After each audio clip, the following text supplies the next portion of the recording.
Hey folks, I forgot to do something like this in the stream, and I wanted to first and foremost say that to my community, I'm sorry for those of you who will be affected by this. You all know that I'm in Louisiana, so this is obviously something that immediately affects my family. I'm going to be including a list of resources, organizations, mutual aid networks, and fundraisers in the link below, so that you can use that if you need it. Be safe. Love you all. I hope you enjoy the video. Shameless plug here, but subscribe and follow everything. Like, hit the bell, whatever. Hi, do you have me? Yeah, I've got you. Okay, can you see me? Yeah. You're Okay. you're Weird. sideways. Oh, I'm sideways. Yep, there you go. Okay, is it better now? Yeah. I'm hoping this is good. I don't know. I can't see myself. I'm trying to invite everybody in my chat to come in your live as well. Okay. So you're in Italy right now? Yes. I'm actually in Sicily right now. I decided to take a break off of streaming to go and have a vacation, right? And then I take a nap and I wake up and I saw that Roe v. Wade is totally overturned. I set up my tripod and I decided to go live alone, but then somebody in my chat told me that you wanted me to hop on, so I just kind of came on as well. Hi, Marianne. Hello, everybody. I am honestly like shaking. I want to say I can't believe it, but that would be too naive to say. Like, we all knew this was going to happen. It was really a matter of time on when. And I'm not gonna lie to you, I feel kind of hopeless at this point. Like, we knew for 2 months it was going to happen. This was not new. The opinion came out, and I'm just kind of sitting here like, if the Democrats couldn't do anything about this within 2 months, like, what is the future of our country looking like? We're definitely going down the road of fascism. Like, there's no question about that. It's just, how long is it going to take us to get there at this point? I don't know. Like, I'm honestly lost for words. Like, I wish I had something better to say, but it's really fucking scary. And to your point, like, and I want to talk to everybody in your chat too for a second. Like, please don't engage in the stupid debate lord shit. Like, I know it's entertaining. I know that, you know, it's really fun watching people banter about politics, but we're literally talking about bodily autonomy. Like, please do not engage in that type of shit. Like, we're talking about people's bodily autonomy with uteruses are stripped away, just point blank, period. And for you to engage in those kind of stupid debate lords, mostly having people without uteruses sitting on the computer, saying just bullshit, trying to get more views and followers and monetize off of it, like, it's really fucked up. And just from one creator to the viewers, please don't engage in that shit. Like actually watch creators like Gremloe. I mean, I'm not streaming right now because I'm in Italy, but I'll be streaming nightly from now on off of my phone because, like, the situation is just so dire. But just please be respectful. Don't engage in stupid shit like that. Like, if you're gonna donate to a creator, donate to an abortion fund.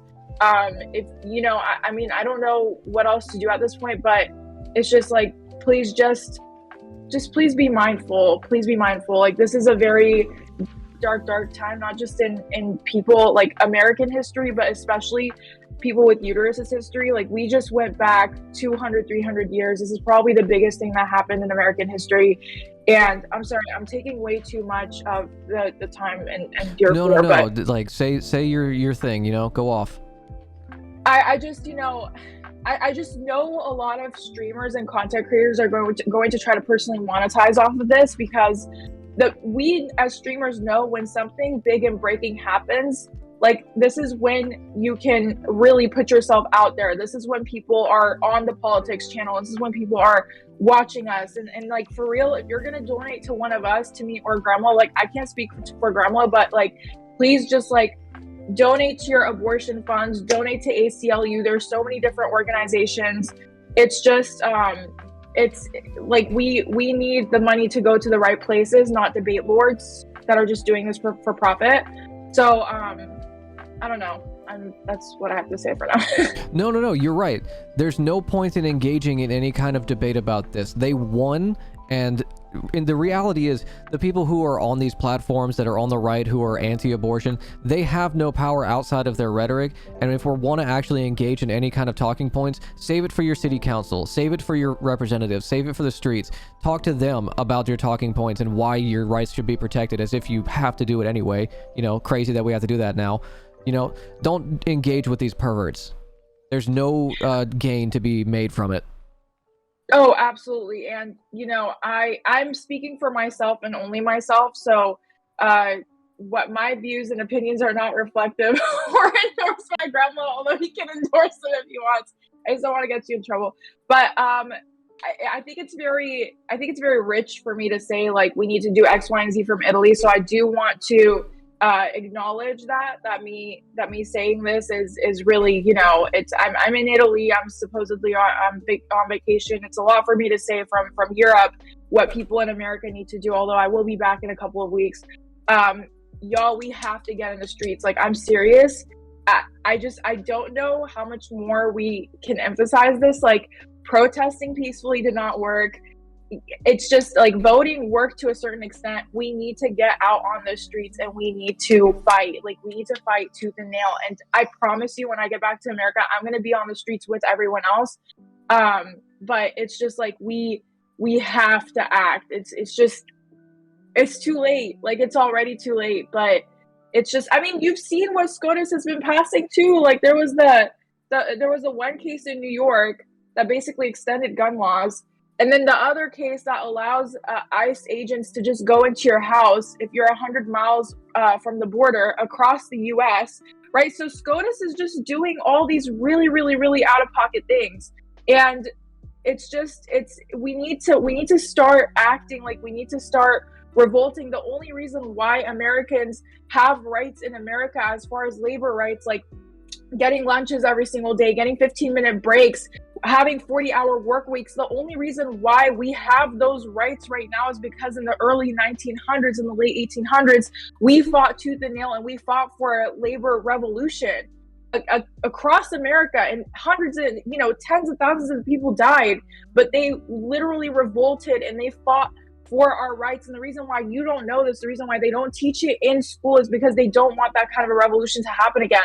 And I'm not saying that, you know, go out in the street and become a martyr. Like, that's not what I'm saying or promoting, but I'm just saying, like, we need to get out and we need to actually, like, fight, like, not mine, I'm a first generation, but like the people that came here in America 100 years ago did. Because it's just like, what we're doing now, what we have been doing, it's just not working. Gas prices are going up by the day.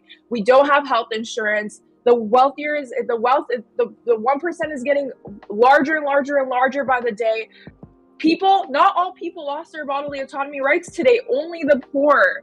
Okay, only the people that don't have access, only the people that can't go out of the state lost their rights. It's not everybody. The rich are still going to be getting abortions. Okay, like, I promise you that the rich are still going to be getting abortions. It is the poor. It is the people that are working paycheck to paycheck, the people that would have to take out a loan to travel to another state, which happens right now on a daily basis, that will have to, you know, go through that. So no, you're absolutely right. I know somebody just joined. Yeah, this is Alec. He's also a streamer on Twitch. Chat, I put in a command in the channel. If you do command row, you'll get linked to the Planned Parenthood donations page. So that's one of the avenues you can go through if you want to support healthcare rights. But yes, you're 100% on the money that this is not going to affect the sons and daughters of the people on the Supreme Court. This is not going to affect them. This is going to be 100% on poor, working class women and people with uteruses, and especially within the intersections of marginalization. People of color are going to be incredibly affected by this. We already cut off access to Planned Parenthood in rural areas. There's one in Arkansas that we just saw. Louisiana tried to recently, thank God that it got changed, tried to criminalize birth control, all forms of contraception, including IUDs, almost said IED, the pill, the shot, patch, everything. And the only thing we can do, like you said, is organize. Whether it's in your workplace, whether it's in your local DSA chapter, whether it's a college women's organization, everything. If you're not part of any kind of organization right now, you need to look up your local DSA and get in touch with the members. Most of them have a Discord. You can probably find it.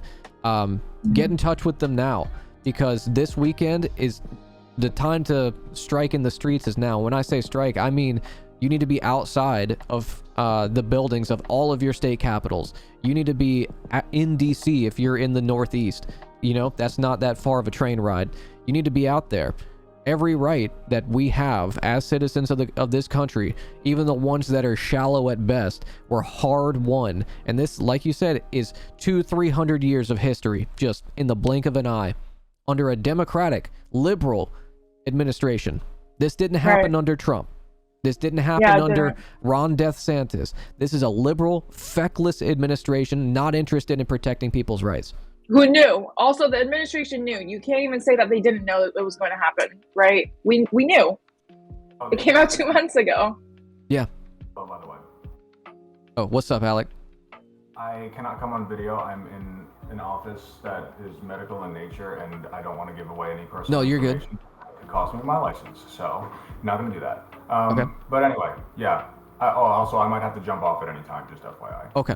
I don't have too long, but I wanted to point out that, like, this goes, and I'm sure, you know, people know this goes so far beyond just abortion. And I say just abortion, not lightly. Abortion is an extraordinarily important procedure. But this is going to affect birth control. This is going to this is going to go all the way down the line, even to privacy, I'm afraid. Because Roe v. Wade, a big part of it was privacy. And am I quiet? They say I'm quiet. Yeah, if you could just speak a little closer to your mic. I've got you turned up at 200% right now. I have no clue where the mic is on this thing, but I can try to turn it up. Okay. Give me just a minute. Okay. But yeah, we're looking at Obergefell, Lawrence. We're looking at everything. Same-sex marriage is on the chopping block. Not far off of that is going to be interracial marriage. We're literally on the precipice of outlawing miscegenation. We're already attacking people who exist within the worst lines of marginalization in the trans community. We're talking about people who are unhoused. We're talking about people who have no access to any kind of health care, housing, food security. We're at a peak moment. This shit's going to be written about in history books. We're at a peak moment where if the working class cannot mobilize on this one thing, this one moment, we're fucked for the next century. Oh, absolutely. Yeah. Also, is this better? Yes. Okay, good. Yeah, guys, please, for the love of God, go locally organize. I've been to one school board meeting and one city council meeting, talking about other issues. I will be visiting them regarding this, and I will be making sure that they do not hear the end of it. Get a group of people. Go filibuster. Like, we've been over this on stream. This is the time to organize locally. If you don't, your community will be subject entirely to local, state, conservative powers if you live in such an area like Ohio, like where I live, okay? You don't have time anymore. This is it, okay? I was just talking to my sister about this. We are imploding. Like, this is it. If you do not organize now, you can say goodbye not just to abortion rights, but to birth control is next on the chopping block, all right? And then after that, who even knows? Yeah. Yeah. I'm reaching out right now to the head of my DSA chapter to see what organizing is going on. People in Louisiana It's very easy to get in touch with both Baton Rouge, NOLA, and Southwest DSA chapter. Megan out in the Southwest is an incredible comrade. We've had an interview with her on the show before. It's super easy. Mango, I know you're in Louisiana, and Doc Hollywood, you're new here now. There's people all over that are willing to organize for this. But I will say this, for the love of God, practice safe protesting. Me and James talked for 2 hours about protesting smart and protesting safely. The video is on his channel. Go watch it. It's an hour long. We cut it down. It gets dangerous in these times because we are in the backslide of the reactionary response to progress. The meager gains we've had over the last 2 decades are all just gone at this point. And if you're going to be out in the streets protesting peacefully, there's going to be people who are going to respond to this, especially if you're in rural areas. For the love of God, be safe. And I say this with as much seriousness as possible. Yeah, and if you guys need help putting together like any kind of speech or anything, please hit me up in DMs in my Discord. I'm also in Gremloe's Discord. You can find me there. I'm more than happy to help. I can tell you what the process is like. It's like 10 minutes. 10 minutes in and out. Like, you can literally give your little speech and leave. Okay? Please do not let them rest on this. Hold on one sec. Okay. I'm going to go hit up Tina's stream now because I'm trying to, like, you know, check in a couple before I got to get back to work. So thanks so much for letting me come on, Gremloe, and speak really briefly. Yeah, man. And everybody, please organize locally. Yeah, thank you. Bye. Yeah, I'll see you. Okay, that was Alec Gunter, everybody. Ari, how are you feeling right now? I don't even know. I I think that's a loaded question. I'm not going to be back in California for a while. I'll be in Louisiana, so I will be out in the streets in Louisiana. I'm actually going to connect with you to get some of those Louisiana contacts as well. I feel guilty for being in Italy right now. No, I'm not even gonna lie to you. No, don't feel that way. It's just like, you know, you kind of like dedicate your life to streaming and advocacy, and then the one thing that happens, you're just like out in Italy in the middle of Sicily. But I'm really blessed to be here. I'm really blessed to be able to travel and whatnot. But I guess how I feel is I think you said something really, really, really important.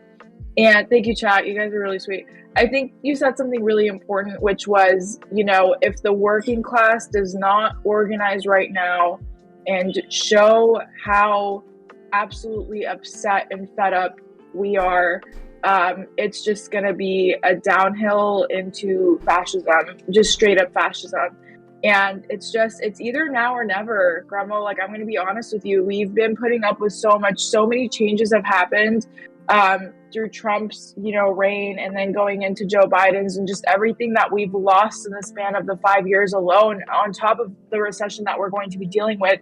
You know, it's either right now we're going to all band together and work for some kind of basic human rights out in the street, or it's just going to be completely downhill. And I'm very against fear mongering, and my regular viewers in the chat that are actually watching right now also know too. I heavily refrain from fear mongering. I try to make my streams more so about hope than the fear, right? But like, seriously, y'all, I'm being dead ass. Like, it's either now or never. You're either going to go into the streets and show how absolutely upset you are. You're either going to go into the city council meetings and start riots. You're either going to riots figuratively, by the way. Like, please be careful when you do things like this, especially in rural cities, especially if you're a POC or you know, a part of the LGBTQ plus community and X, Y, and Z. You guys know what I mean. But, you know, you have to show up at the city council meetings. You have to show up in the street. You have to start organizing with the nonprofits, the local nonprofit leaders and nonprofits, even if it means you just doing clerical, really basic work that doesn't seem that important. It's the cohesive unit and the cohesive working together that's going to make that difference. And it's just like, we can't. And honestly, I understand that some people can't go outside and protest, or they can't go to a city council meeting. Like, we work, we have lives, I get that, but there is a way that you can contribute. If you can't go, you can post it on social media. If you can't post it on social media, you can send it in a group chat to your friends. If you can't do that, like, there's so many different ways. We all have social media, we all have phones. There's, at the very, very, very least, you can at least figure out what's going on and what people around you are doing and spread the word. That's the very least that you can do. I don't want to hear any more excuses. And I want to say this, like, it's not our fault. Okay. Yeah. It's not the working class people's fault. Like, it's not our fault that our country has gone towards the way of fascism. I want to be very clear. This is a small elite minority white evangelical ruling that has gotten us to the place that we are at. They're incredibly organized. They're incredibly rich and backed with a lot of money. And this has been years in the working. So if you have been out in the streets protesting, if you have been, I feel hopeless right now too. I get it. But the issue at hand right now is that we, the working class people, with the minimal amount of money that we have, with the recession we're about to go into, with all of the struggles that we go through now, like, this is just the start of how terrible this country is going to become. And I'm not fear mongering, like, I'm being completely honest. Like, this is just how bad it's going to get. And this is just the beginning, with global warming and everything else on top of it. It's just really, we're just not looking at anything good, anything positive at this point in time. There's nothing positive about anything going on. Literally, the Democrats are focused on January 6th hearings. They weren't even, I mean, I'm so irritated. Like, they're hosting January 6th committee hearings when they know that this SCOTUS thing is about to come out. Like, we knew the opinion got leaked. They leaked it for a reason. Somebody went outside and leaked it for a reason, and they still dropped the ball. So it's up to us, the working class people. And I'm so fucking sad. I'm so fucking sad that it's on our shoulders and it's on our backs to try to figure this out and try to reverse this agenda that's so heavily backed with money and so rich and so organized and has been planned for so many decades to get us to this point. But we're either going to organize together right now and we're going to uplift each other and, you know, for better or for worse, like, fight like hell, or this is just the beginning. Yeah. And like I said, each and every one of you in the chat, like, you guys are chatting in the chat. So I know you guys know how to use social media, okay? Because Twitch is confusing as hell. The least that the 105 of you can do in the chat is at least look up what is going on around you locally, what city council meetings are happening, what organizations are working around this, and at the very least, put out the word. You know what I mean? That's the least you could do. And I know it takes some time, but if you're in this chat chatting, you can do that as well. You know, and it's just like people like you and I, you know, streamers, also making sure that we continue to push. I'm gonna start streaming every night. Like, I'm not letting this go either. But yeah, I think that's really, it was a lot of word vomit. But I'm so sad because, like, you know, I had an abortion. Like, I'm gonna be honest with you, I had an abortion. I was not ready to have a child at the time that I became pregnant. And, you know, we used protection. You know, it was just something that happened, and I was not ready mentally to have that child, to have that, you know, fetus or whatever it was going to become, right? Because I've dealt with depression my whole life. I just knew I was not in that space to have that baby, and or fetus or whatever. And I can't even believe, like, how people in my position now are going to, like, what are they going to do if they can't afford to go out of the state? What are they going to do if they can't receive an abortion? Like, it's just so scary. We're forcing birth on the working class, on the poorest population in America. And I also want to end this on one last thing. In Texas, Vice did a documentary on how the working class people have band together to essentially build a underground railroad for birth control pills from Mexico to Texas. So this is happening right now. It's a whole entire network in Texas where working class people across the state are either donating or going to Mexico and coming back and or distributing the abortion pills to people in Texas. And this is a Vice documentary. I'm not personally involved in this and whatnot, but things like this are going to be happening in rural states like South Carolina, North Carolina, Louisiana, Georgia. And so keep an eye out for that as well, because I think beyond the organization, railroad systems like that are also going to develop in the States too. And just being cognizant, I understand, it's going to be incredibly illegal to do this in most states.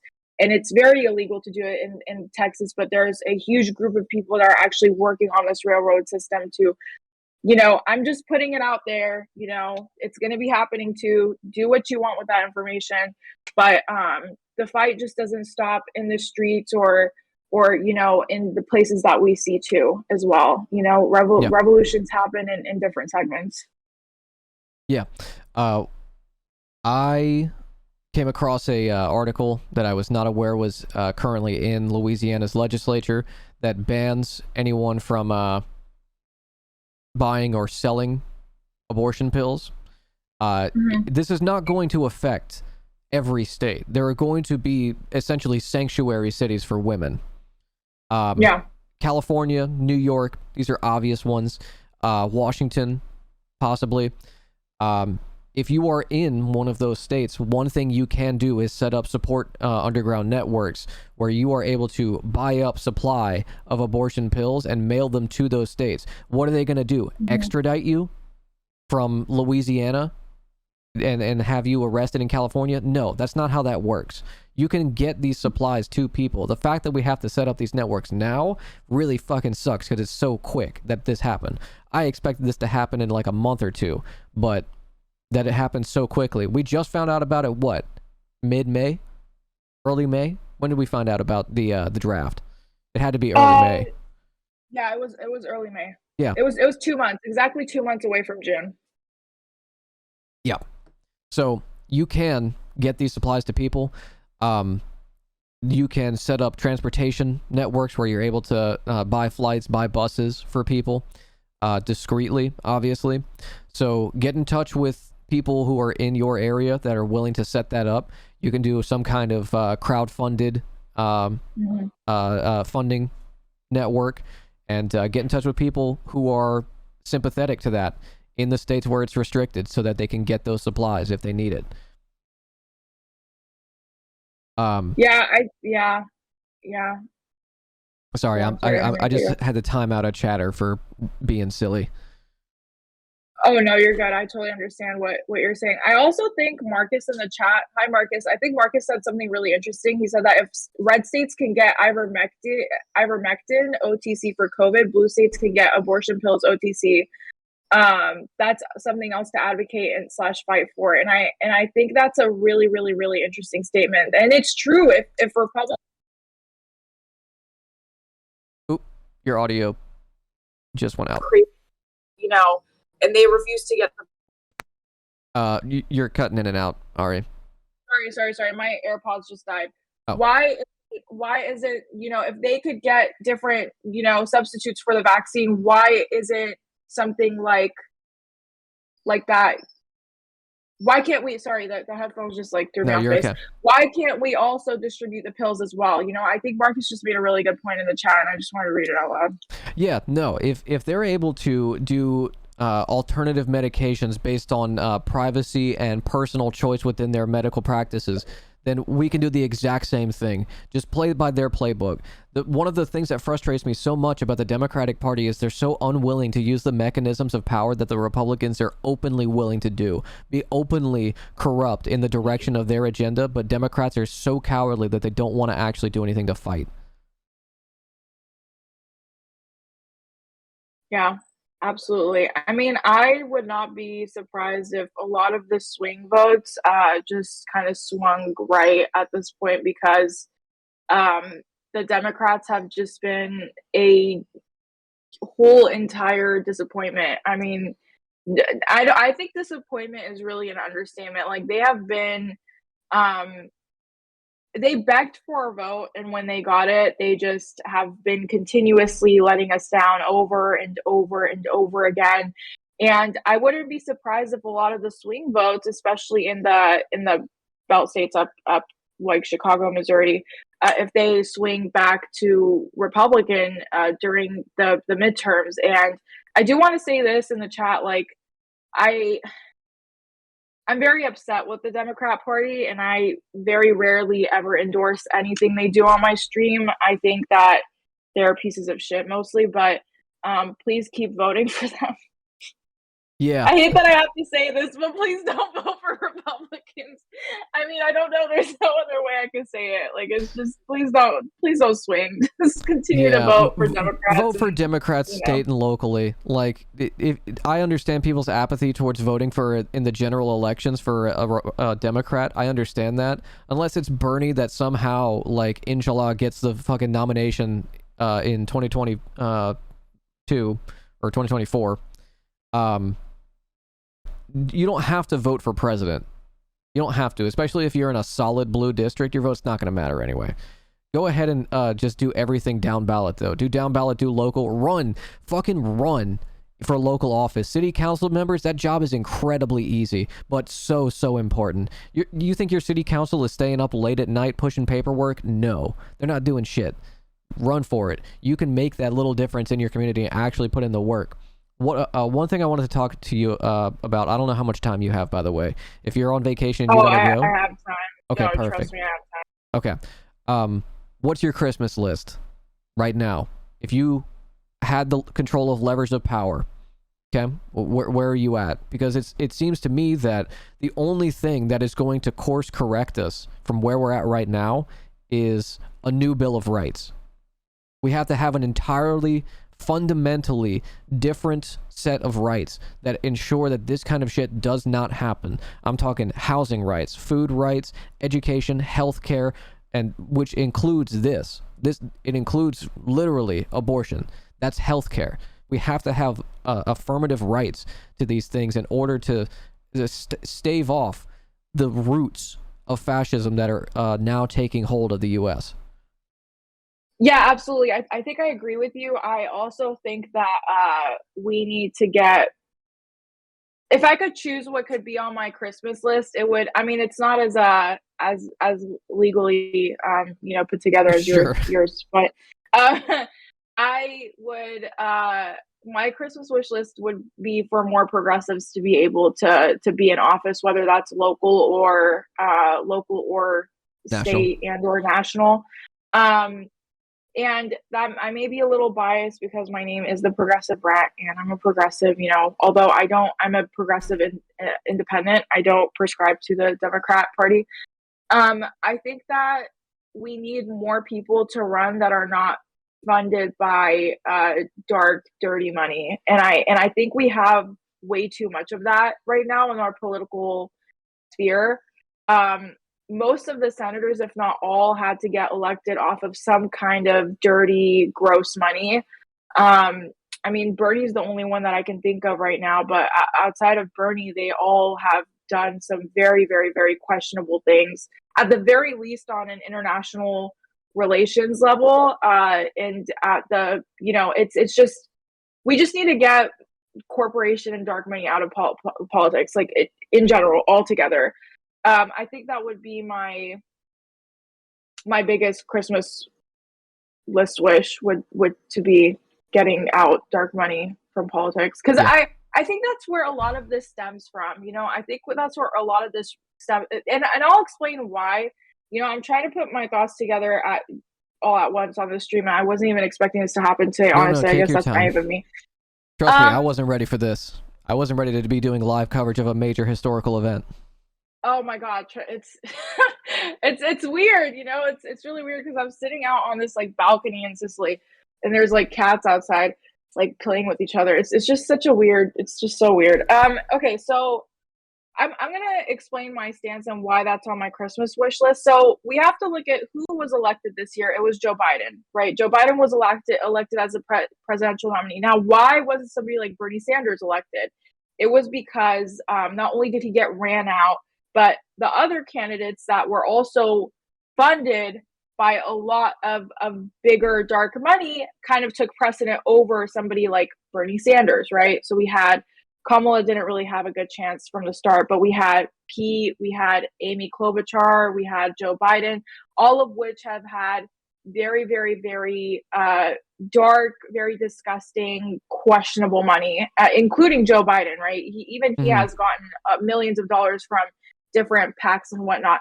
If we would take all of that money out, Bernie would have been on the top of the list. If we could take all of those political connections and all of the centrist Democrat bullshit out of the line, like if we would have taken all that money and all the connections that Joe Biden had, because I know for a fact Joe Biden promised Pete and Amy positions in his cabinet when he was elected. And that's why they dropped out at the same day, fucking over Bernie. Yeah. Warren right? thought that she was going to get a spot. That's why she turned on fucking Bernie too. Joe Biden Absolutely. got $73 million in free media coverage. Absolutely. Just because he's the former vice president. That's it. The most electable. Yeah. He's got Absolutely. the receipts. And look at us now. Right. And he's nostalgic to some people, right? I mean, it was with Obama's presidency. Obama was the first Black president. I personally am not a fan of Obama. I will be upfront with that. I think that he was very inspirational towards the African American community, but as a Middle Eastern person, I honestly could care less for him. But going beyond on what he did in the Middle East and what else he just did not do justice for in America and the promises that he made that he did not keep, like most American presidents do, I just think that if we take out this dark money and these really weird corporate political ties that a lot of the centrist Democrats have, like Cinema Manchin, Joe Biden, we would be in a much better place as a nation in general. And that's kind of my logic behind it. I do think that what you said is also really important too.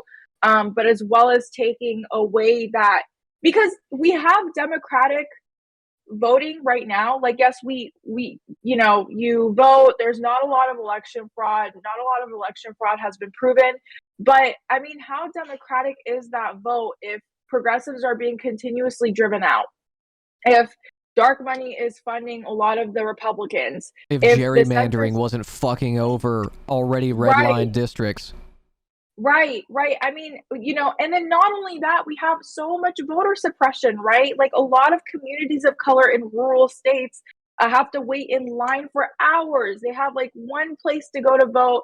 They're waiting in line for hours. Most of them are working these working class jobs, so they can't really leave that much, and we don't even have a holiday. We don't even have a holiday for it. Exactly. And they get paid for what, 2 to 3 hours? Like, what if you miss your whole entire day, 12 hours in the scorching heat, or in the rain, trying to cast a vote? I mean, anybody at that point would be like, no, I got to go put some food on the table. You know what I mean? Like, voting's important, but it's not as important as the food I need to put in front of the table, or my kids getting off of school and I need to go pick them up. They don't have a ride, So yeah, we do talk about how voting in America is democratic, but how democratic is it actually when you look at the fundamental aspects and the different things that goes into voting that makes it a lot harder not just a lot harder, but sways the public opinion. I mean, money controls everything.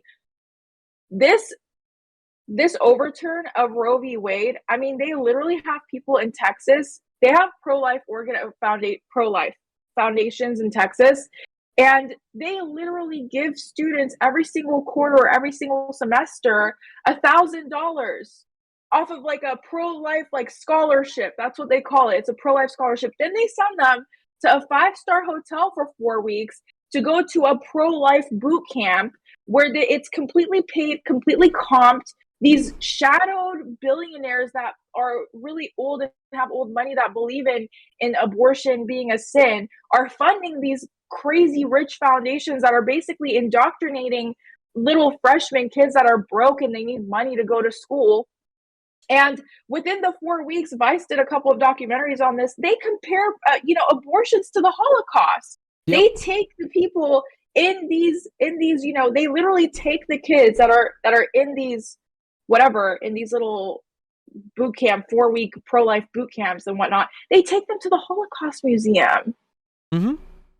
Yeah, there's no money. And to Ross's point in the chat, the entrenched power that capital has over our political system is so it's Leviathan-esque that overturning Citizens United or Buckley v. Vallejo is politically impossible in its current state. The only alternative we have right now is labor organizing. It is literally just grassroots mobilization. That's our only tool we have. It's not going to be, I mean, we can organize through like systems like this online, you know, people who are advocates can do that. That's part of organizing. But if you're just going to be voting, if you're just going to be, you know, posting on Facebook how angry you are, you need to show people how angry you are by actually organizing. Holy fuck. I don't know what we're going to do if we can't meet this moment. It took the largest civil rights protest in American history, millions of people hitting the streets to get one police officer arrested. One in 2020. And people literally gave their lives during that, and people don't talk about it. We're talking millions of dollars in damage. We're talking about people losing eyes, limbs, straight up getting their skulls cracked open by rubber bullets to get one guy arrested. This is going to take a complete shutdown. We need to like halt everything to be able to do this. Yeah, absolutely. And I know that there's also gas, like a gas. Am I tripping? There's a couple of days coming up where people are boycotting buying gas. Do you know the exact dates for that, Gremloe? No, I haven't even heard about this. Yeah. So there's a couple of days in July where people are planning on completely boycotting buying gas. Although that's a whole separate issue. But if you guys can do that as well, join. It's 4th of July weekend. Okay, Manny just said it in the chat. 4th of July weekend. If you guys can fill up your gas tanks before 4th of July weekend, and just kind of join that global strike for gas. The 3rd to the 5th. Yes, I knew it was something around there. Please, join that strike, the 3rd to the 5th. Do not buy gas. I don't care where you are. You can stock up before, and if you can't, we understand, but please, if you can, join that strike. But yeah, there's going to be different strikes across. I mean, they did try to do multiple strikes too, Gremloe, for abortion rights. They tried to do a whole entire week's worth of a strike, but nobody joined. I was just like, and it was hard because it was like out of nowhere. So I actually did a TikTok on this. The TikTok got about 100,000 views, right? And so the TikTok was like, hey, for this week, next week, we're not going to buy, we're not going to shop, we're not going to get gas, we're just going to do a complete boycott of everything, right? And so a lot of the criticism that I got in the chat or like in the comment section on my TikTok was that, hey, this is just not feasible for people that are working, because the boycott was even like, don't go to work, don't buy gas, don't buy food, nothing for a whole entire week. And people were criticizing like, wait, what? I can't not go to work. I can't not get food. That's like, I can't not go shopping. This, you organized this really poorly. And I was like, hold on, wait, I did not organize anything at that, not even poorly. Like, what do you mean? You know what I mean? Yeah. I was like, this wasn't me. So also, if you are organizing as well, like doing something that's actually attainable, right?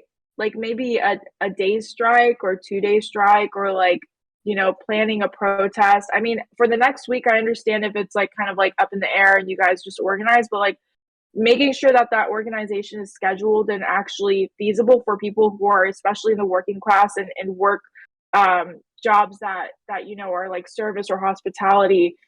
Making sure that your organization is also accessible to them as well, because the working class is either going to be the backbone of this movement, or we're just going to allow this to slip through the cracks, and everything else is just going to slip through the cracks with it.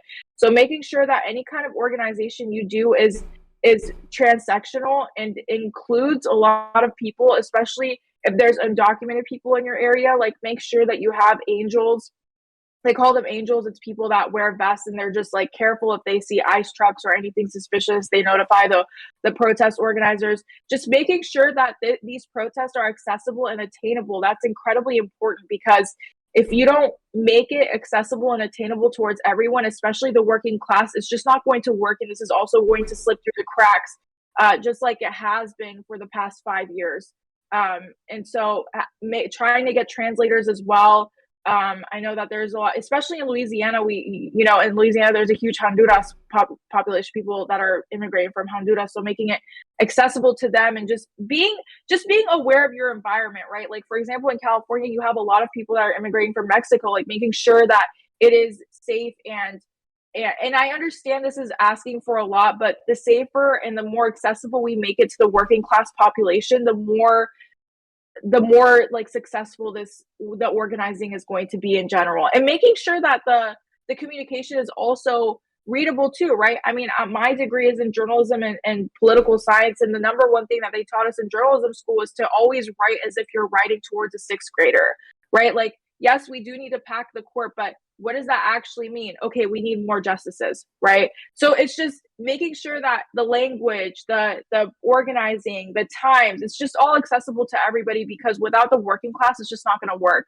And I think we see this problem a lot in places like San Francisco, where the 9 to 5 or the upper middle class will try to organize things that's just not feasible or workable, or it's just not doable for people within the working class. And I see this happen a lot in different places that is populated by more upper middle libs, like neo-libs, and we just need to be cognizant of that and make sure that we are inclusive of everybody when we're working on this movement, because we're either going to do it now or it's never going to happen.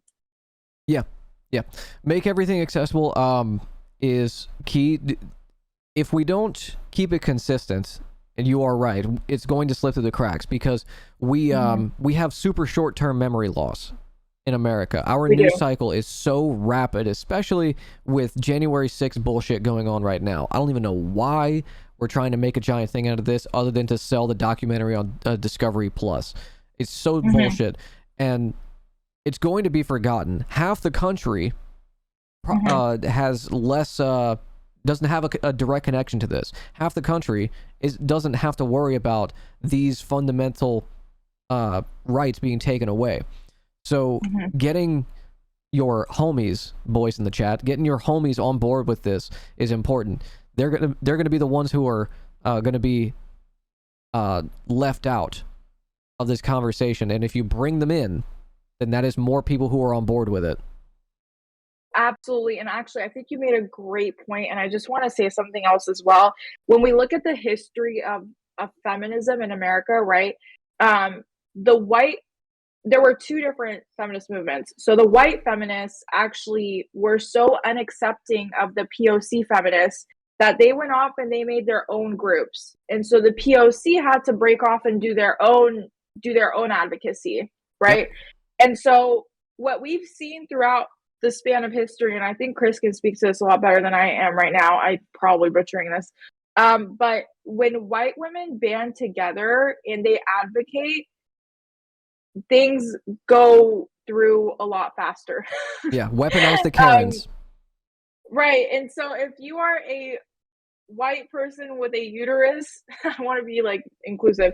If you are a white person with a uterus or that is personally impacted by this, please, like, your voice is a lot more stronger than mine and like 3 other POC combined. I hate to say it, it's just the name of the game. So especially if you're a white man, or Chris is in the chat.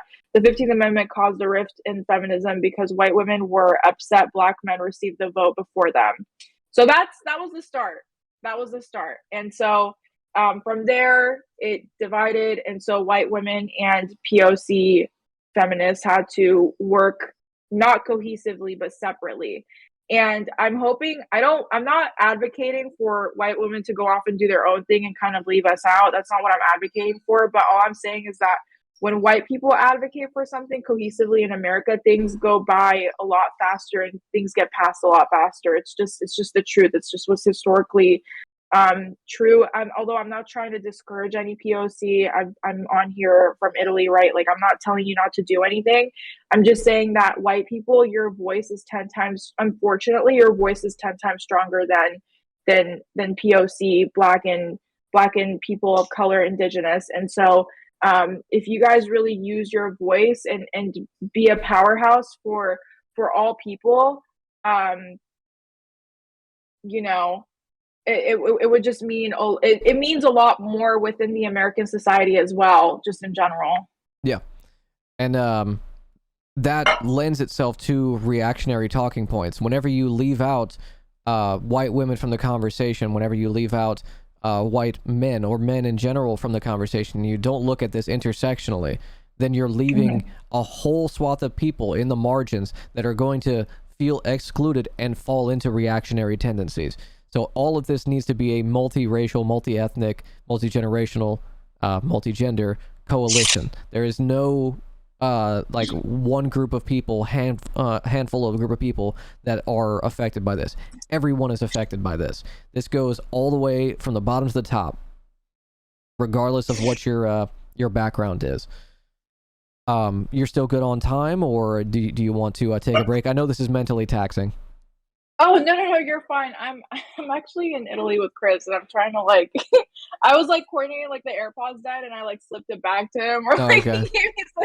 he's just like he's in the room, just kind of like listening. I mean, Chris, if you want to bring Chris on to say something, I mean, if he has anything to say at this moment, I mean, that's totally cool Chris, too. do you wanna come on stream and talk?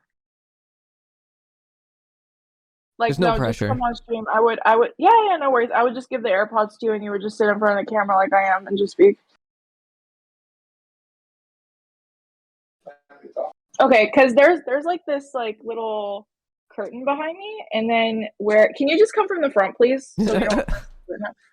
I'm like, I'm pretty sure like the room is a mess right now. Yeah. Yeah, I mean, Chris can speak to this as well. I think afterwards we want Chris. Okay, guys, like the chat brought up Chris's name 5 different times before I even said it. Like, I know y'all love Chris. Jeez, oh my god, it's insane, Gremloe. I'll be like on my stream and they'll be like, "So how's Chris?" And I'm like, "Okay, guys, it's literally been 5 minutes that I'm on stream." Jesus. Oh, Okay, don't worry. They do the same thing for Becca. They're all like, really? they're like, "Where is Wiflo at? Where's Wiflo? We haven't seen her in a while." I'm fucking dead. Not Wiflo. Yeah. Yeah, no, my chat is like in fucking love with Chris, and I'm like, listen, y'all, I know Chris is amazing, but like, geez, like it's insane. Like they'll be in my chat and they'll be like, so when's Chris coming back on for history? And I'm like, okay, guys, just tell me that you don't want to see me and just keep it moving. Like, geez. Yeah. Okay, guys, for those of you that don't know, quick intro. I know we have like 110 people in the chat. Chris Deere is a history teacher out in Louisiana. He works on demarginalizing history. And he was also he's very humble. He's not going to say this, so I'm going to say it for him. He was Louisiana 2020 Teacher of the Year. He was a national finalist for Teacher of the Year as well.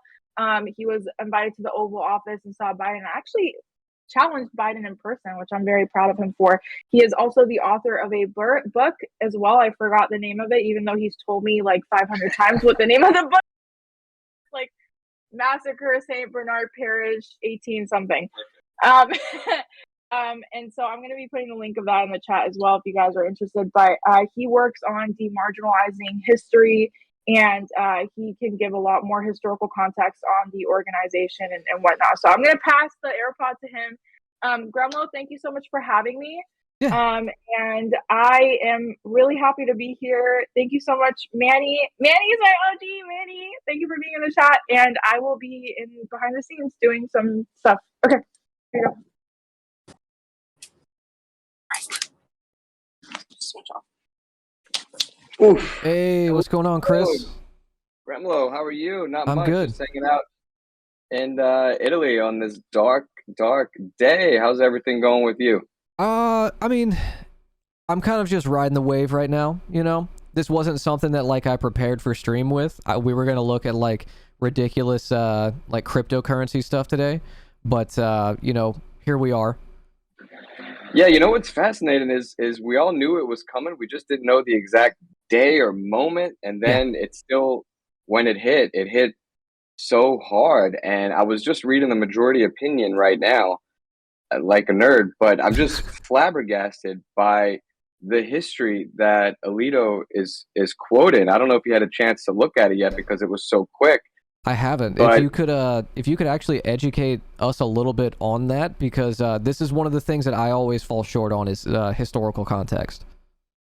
right, well, I was reading it and I got to a person named Matthew Hale, and I said, well, this person looks incredibly familiar. I've seen the name before, and I've started researching Matthew Hale, and this was in the draft as well, but I must have missed it. I don't know. But Matthew Hale was a 17th century English judge whose ideas about women's rights lasted for hundreds of years, and he came up with all of this legal jargon.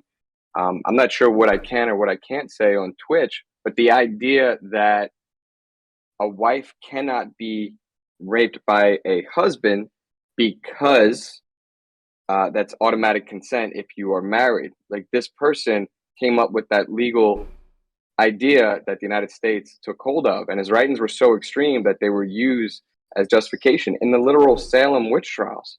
And in the stroke of a pen, Alito resurrects this figure that hasn't been quoted in the 1970s, and even by that standard, he was outdated. But even by his own standard, he was outdated.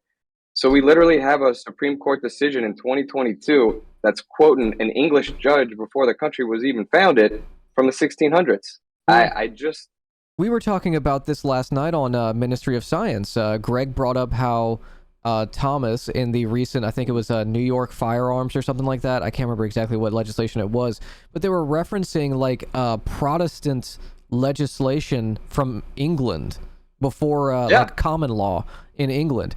It's like, so is there a common like through line historically with like white Anglo-Saxon Protestant legislation being directed in this way? Oh, it's absolutely. I mean, that's where they get so many of their ideas from. These white Anglo-Saxon Protestants from Germany or England, and those ideas seeped into American political, discourse. But we've been fortunate in the 21st century that some of that has been buried, especially people like Matthew Hale. So to have that resurrected, it's just absolutely flabbergasting. But that just goes to show how flimsy the decision is. You had to go back into the 1600s to pull this logic in 2022 to try to overturn Roe v. Wade, because throughout most of U.S. history prior to the Civil War, abortion was normalized. People had it. There were midwives, and it wasn't as polarizing. But the history with that's fascinating as well. I mean, after the Civil War, when slavery ended, a lot of black midwives were getting jobs and taking jobs away from white doctors. And so white doctors started this campaign to try to defame black midwives and push them out. So that's why they weren't accepted into any organizations or societies. And since they were so skilled with abortions, they tried to criminalize it. And by the 1920s, they started to, get their way. So it's just absolutely fascinating that we're seeing this resurgence from literally a person from the 1620s and 30s being quoted in 2022 in the United States. I mean, I guess I shouldn't be surprised, but in a way, I can't help but be surprised as a history teacher and a history lover to see names, and I'm like, whoa, these are people that I haven't thought about in a very long time, that I've read about in the Salem witch trial books and whatnot. Irrelevant I guess in it our makes current sense. context. Not only irrelevant, but like when you mention them, it's like, this is how awful these people were and thought. Like anytime they're mentioned in history, it's like, yeah, there once was a time. And now when I teach history, if I mention these people, I'm gonna be like, yeah, now people are quoting them in the actual Supreme Court today in 2022. It's just, I guess I shouldn't be surprised, Gremloe, if I'm being honest. I mean, it's kind of like when you mentioned we all knew it was coming, but it finally being here is kind of shocking. It's kind of like every season. We know a hurricane is coming, and Right. we do what we can to prepare for it, but sometimes it's just whatever happens because we have no systems set up to shield us from the worst aspects of this seemingly like it's an act of God. Like, we have Yeah, no power. We're completely alienated. and it's exactly what you're saying. The worst aspects are coming to fruition. So as of right now, abortion is illegal in Louisiana, and there's no exceptions for rape or incest, regardless of age. Yep. So that means if a minor, again, I hate to use strong language, but we can't sugarcoat what happens. If a minor gets a rape, they have to carry it to term in Louisiana, or her or the doctor will face, criminal charges. The governor did sign a bill that said that if the mother's life is in jeopardy, then there's an exception. But still, that's hardly anything. Now we have one of the strictest laws. So it's just it's a very dark day historically, and I think it's going to go down as one of the worst days in modern U.S. history. I mean, the rights of millions have just been stripped in the stroke of a pen. Yeah. I mean, people in your line of work write books about Check this. my case. Sorry, go ahead. We're getting a charger together. Okay. I was just We saying got this up people very last minute. yeah, I was just saying people in your line of work as a historian, like, this is the stuff you write books about. This is stuff that also an educator that you rely on to teach your courses within your curriculum. I don't know what the next few decades is going to look like, because I'm not a legal scholar. I'm not a student of law or anything. I don't have any like notion of, common law or anything like that. What is it going to take for us to get that thing we've had for so long back? That's where my head's at right now. It's like, how do we get back there? Because Louisiana, it's illegal to even mail people or to sell people by like Plan B now. You can't do it. They consider it abortion. And the vagaries within the exception, endangering the life of the woman, the vagueness of that legislation is where the predatory part of it is. They don't consider that having a child is going to affect your entire life, put your life physically in danger just through a normal pregnancy. Right. So, right. I don't know. So before Roe v. Wade, I teach my students about this campaign called Operation Jane or something along those lines. And what they did was they were an underground abortion provider in vans, and they would go to different cities where abortion was illegal, say, in Illinois. So they would go, and then through the grapevine, people would, get referenced, and they would provide this illegal service, and they were funded.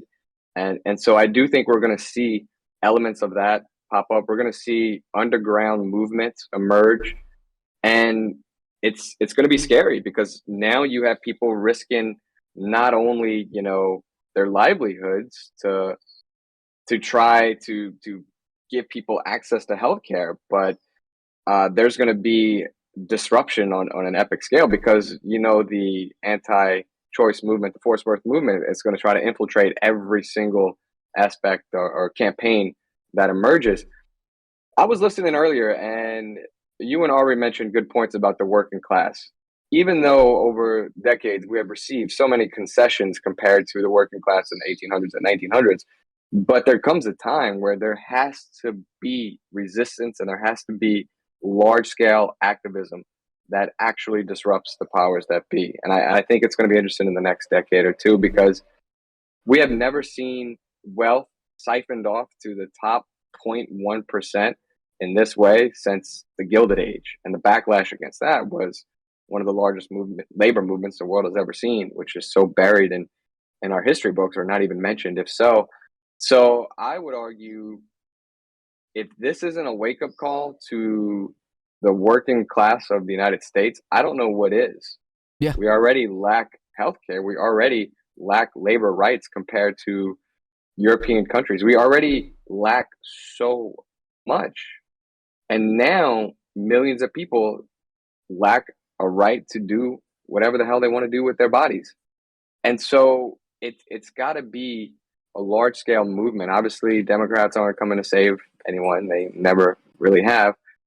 And yeah, go ahead, vote against Republicans for sure. But at the end of the day, the only reason why the third wave feminist movement, and I know some people don't divide them in feminist movement into waves, but the feminist movement of the 60s and 70s, got so much out of it was because of these resistance movements, was because people went to the streets, was because they were fighting these legal battles. I mean, it was a full onslaught for people to get these rights, and they were obtained. And we need that same energy, and we need that same exact push and thrust, because if we don't, then our rights are going to continually get denied over and over again. And that's what we're going to see. Also, in the majority opinion, they write that they should revisit other cases that have to do with marriage and Lawrence. yeah, Everything's up. mm-hmm, absolutely. We're going to start seeing it's opening the doors to something on a scale that is almost unprecedented. Conservatives have been fighting for this for so long. They finally got it, and they're not stopping. They're not stopping. We are, and it goes hand in hand with the economy the way that it is, and theocratic fascism seeping in. Anytime economy starts fumbling, fascists they're like vultures. They come in and they try to grab as much power as possible. This was such a wedge issue. I didn't think that they were actually going to pull the trigger on it. I thought it was too valuable of a talking point to rile up the base with. The fact that they actually got a dub on the board, I don't know if this is going to help or hurt the Republicans, because what are they going to run on next? This is so pivotal to their platform that now that they have this on the board, the next thing up is same-sex marriage, making it illegal to transition nationally. Interracial marriage, miscegenation might be on the board. Absolutely. And there's so many Republicans that have been convinced to be one issue voters. I know some of them personally, and that was their one issue. Yeah. So I don't know what's going to happen to the millions of Republicans who were somewhat duped into believing that this is what they had. This was their fight. This was their crusade. All right. Your crusade is a victory now.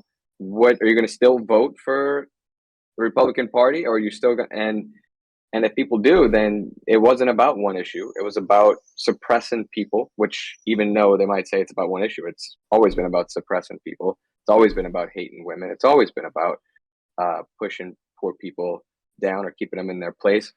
But yeah, I think we're going to see the real side of so many people. And I agree. I don't know if it's a little naive. I wasn't sure if they were really going to go through with it again, because it has been a rallying base since the late 70s and early 80s. Because when Roe v. Wade was overturned, there was almost no criticism from even religious groups. There was a few Catholic groups, but the resistance against Roe v. Wade was really minor until it became part of this moral majority issue in the late 70s and Reagan pushed for it. But I guess I'm just I'm ready to see how people are going to respond, because we need to mobilize, we need to fight, we need to continue to grapple with the powers that be. But like you said, I don't think they really considered it as much of it becoming a reality because of the trigger laws that were already in place. Now, what happens when cases start popping up like we just talked about? A young girl gets pregnant who unfortunately was a product of rape or incest. Well, when those things start happening, even countries where abortion is illegal, they have those exceptions. Yeah. So I don't think it was thought out as much as I don't think a lot of people really thought, even on the right, especially the people that were in positions of power, really thought that this was going to happen. But again, it's the inevitable result if you continue to pack court with right-wing reactionaries. Yeah. I don't know how much time you have. I'm good to talk as long as you like. But I've always noticed that the South in the U.S. is kind of a bellwether for whatever policies nationally the Republican Party is trying to push forward. Louisiana in particular, Louisiana, Mississippi, Texas, we're all kind of testing grounds for reactionary politics. What do you know historically in Louisiana has been utilized to push for more rights for women and marginalized people? What are the kind of like common strategies that we've seen historically here? Because this is like one of the hardest places to get any kind of progressive legislation passed. Historically, Louisiana is actually a very interesting state. It was one of the last states to become a right to work state. We have ethnic groups here that didn't identify with Anglo-Saxons. You know, Cajuns didn't really start voting Republican until the last decade or two. We had Democrats. Bill Clinton carried the state twice in the 90s. And so we had a strong labor history, especially in New Orleans. We had a strong social movements and whatnot. I think one of Louisiana's downfalls is this Catholicism on both liberals and conservatives, where they do actually start to agree on that one issue, which is super unfortunate. But we have seen a feminist movement in Louisiana, and we've seen people fight for rights. And there were times Louisiana gained rights way earlier than other states. But again, it's all mass mobilization. We've seen it happen in New Orleans. The bus boycotts in Baton Rouge were well before everywhere else in the South. We saw some of the most intense civil rights organizing in New Orleans, and so I think it's one of those things where it's going to be we have to look at history, and this is why I'm a little biased as a history teacher Right. and someone who writes a lot about history, but the blueprint is there, and it's not like a secret on what got us to where we are, how the labor movement, how the feminist movements occurred. So with all that being said, it's one of those issues where it's kind of up in the hands of the working class. What are we going to do to respond? How are we going to advocate, and how are we going to, disrupt? How are we going to mess things up, make it uncomfortable for those that benefit from the economic system and political system that keep them in power? This is a tertiary system. It's not like it was back during the labor movement. So this is why it's so fascinating to have so much technology in our hands, which is wild because now we have an information age where we can see things in real time happen to us, but we're stripped from actually changing it. Yeah. I think that's going to cause a disruption that we've never seen before. Yeah. I talked to Ari briefly about, if I had a Christmas list, I would want an entirely new codified Bill of Rights that ensures that this kind of shit doesn't happen anymore. Maybe you could give me your little hopium, like what's your Christmas list? What are the actions right now you want to see? I have to go back to funding education. I teach about Roe v. Wade as such an iconic court case, and I always ask my students, what do you think Roe v. Wade was about? And the first thing they say is abortion. And I'm like, yes, but the way that it was argued had very little to do with abortion and everything to do with privacy. And once you start teaching students the intricacies of all of these court cases and how they were won and how these battles were fought, even if they disagree with it, they start to open up a little bit more and start looking at it through a different lens. So I'm definitely going to leave you on this note because I know you have a lot of people to probably bring on this stream, and I watch it frequently. By the way, I love thank the you. people you bring on. Yeah, I was talking to Becca after we had you on Ministry of Science, and I was like, I'm so glad there's like progressive teachers in my state, because we feel often like very alienated from each other as like progressively minded people in the rural South. And I just want to let you know I was talking you up to another educator. Oh, I appreciate that. I will say this: there are more of us, but a lot of people stay silent, and I understand why they might stay silent, and not put themselves out there as much. Fortunately, I have a little bit of a platform, so I do want to utilize that in responsible and effective and in many ways loud or disruptive ways. But there are teachers that I know personally that I've worked with that move in silence outside of the classroom, but in the classroom, I've been to some of these classrooms, I've seen, and it does give me hope.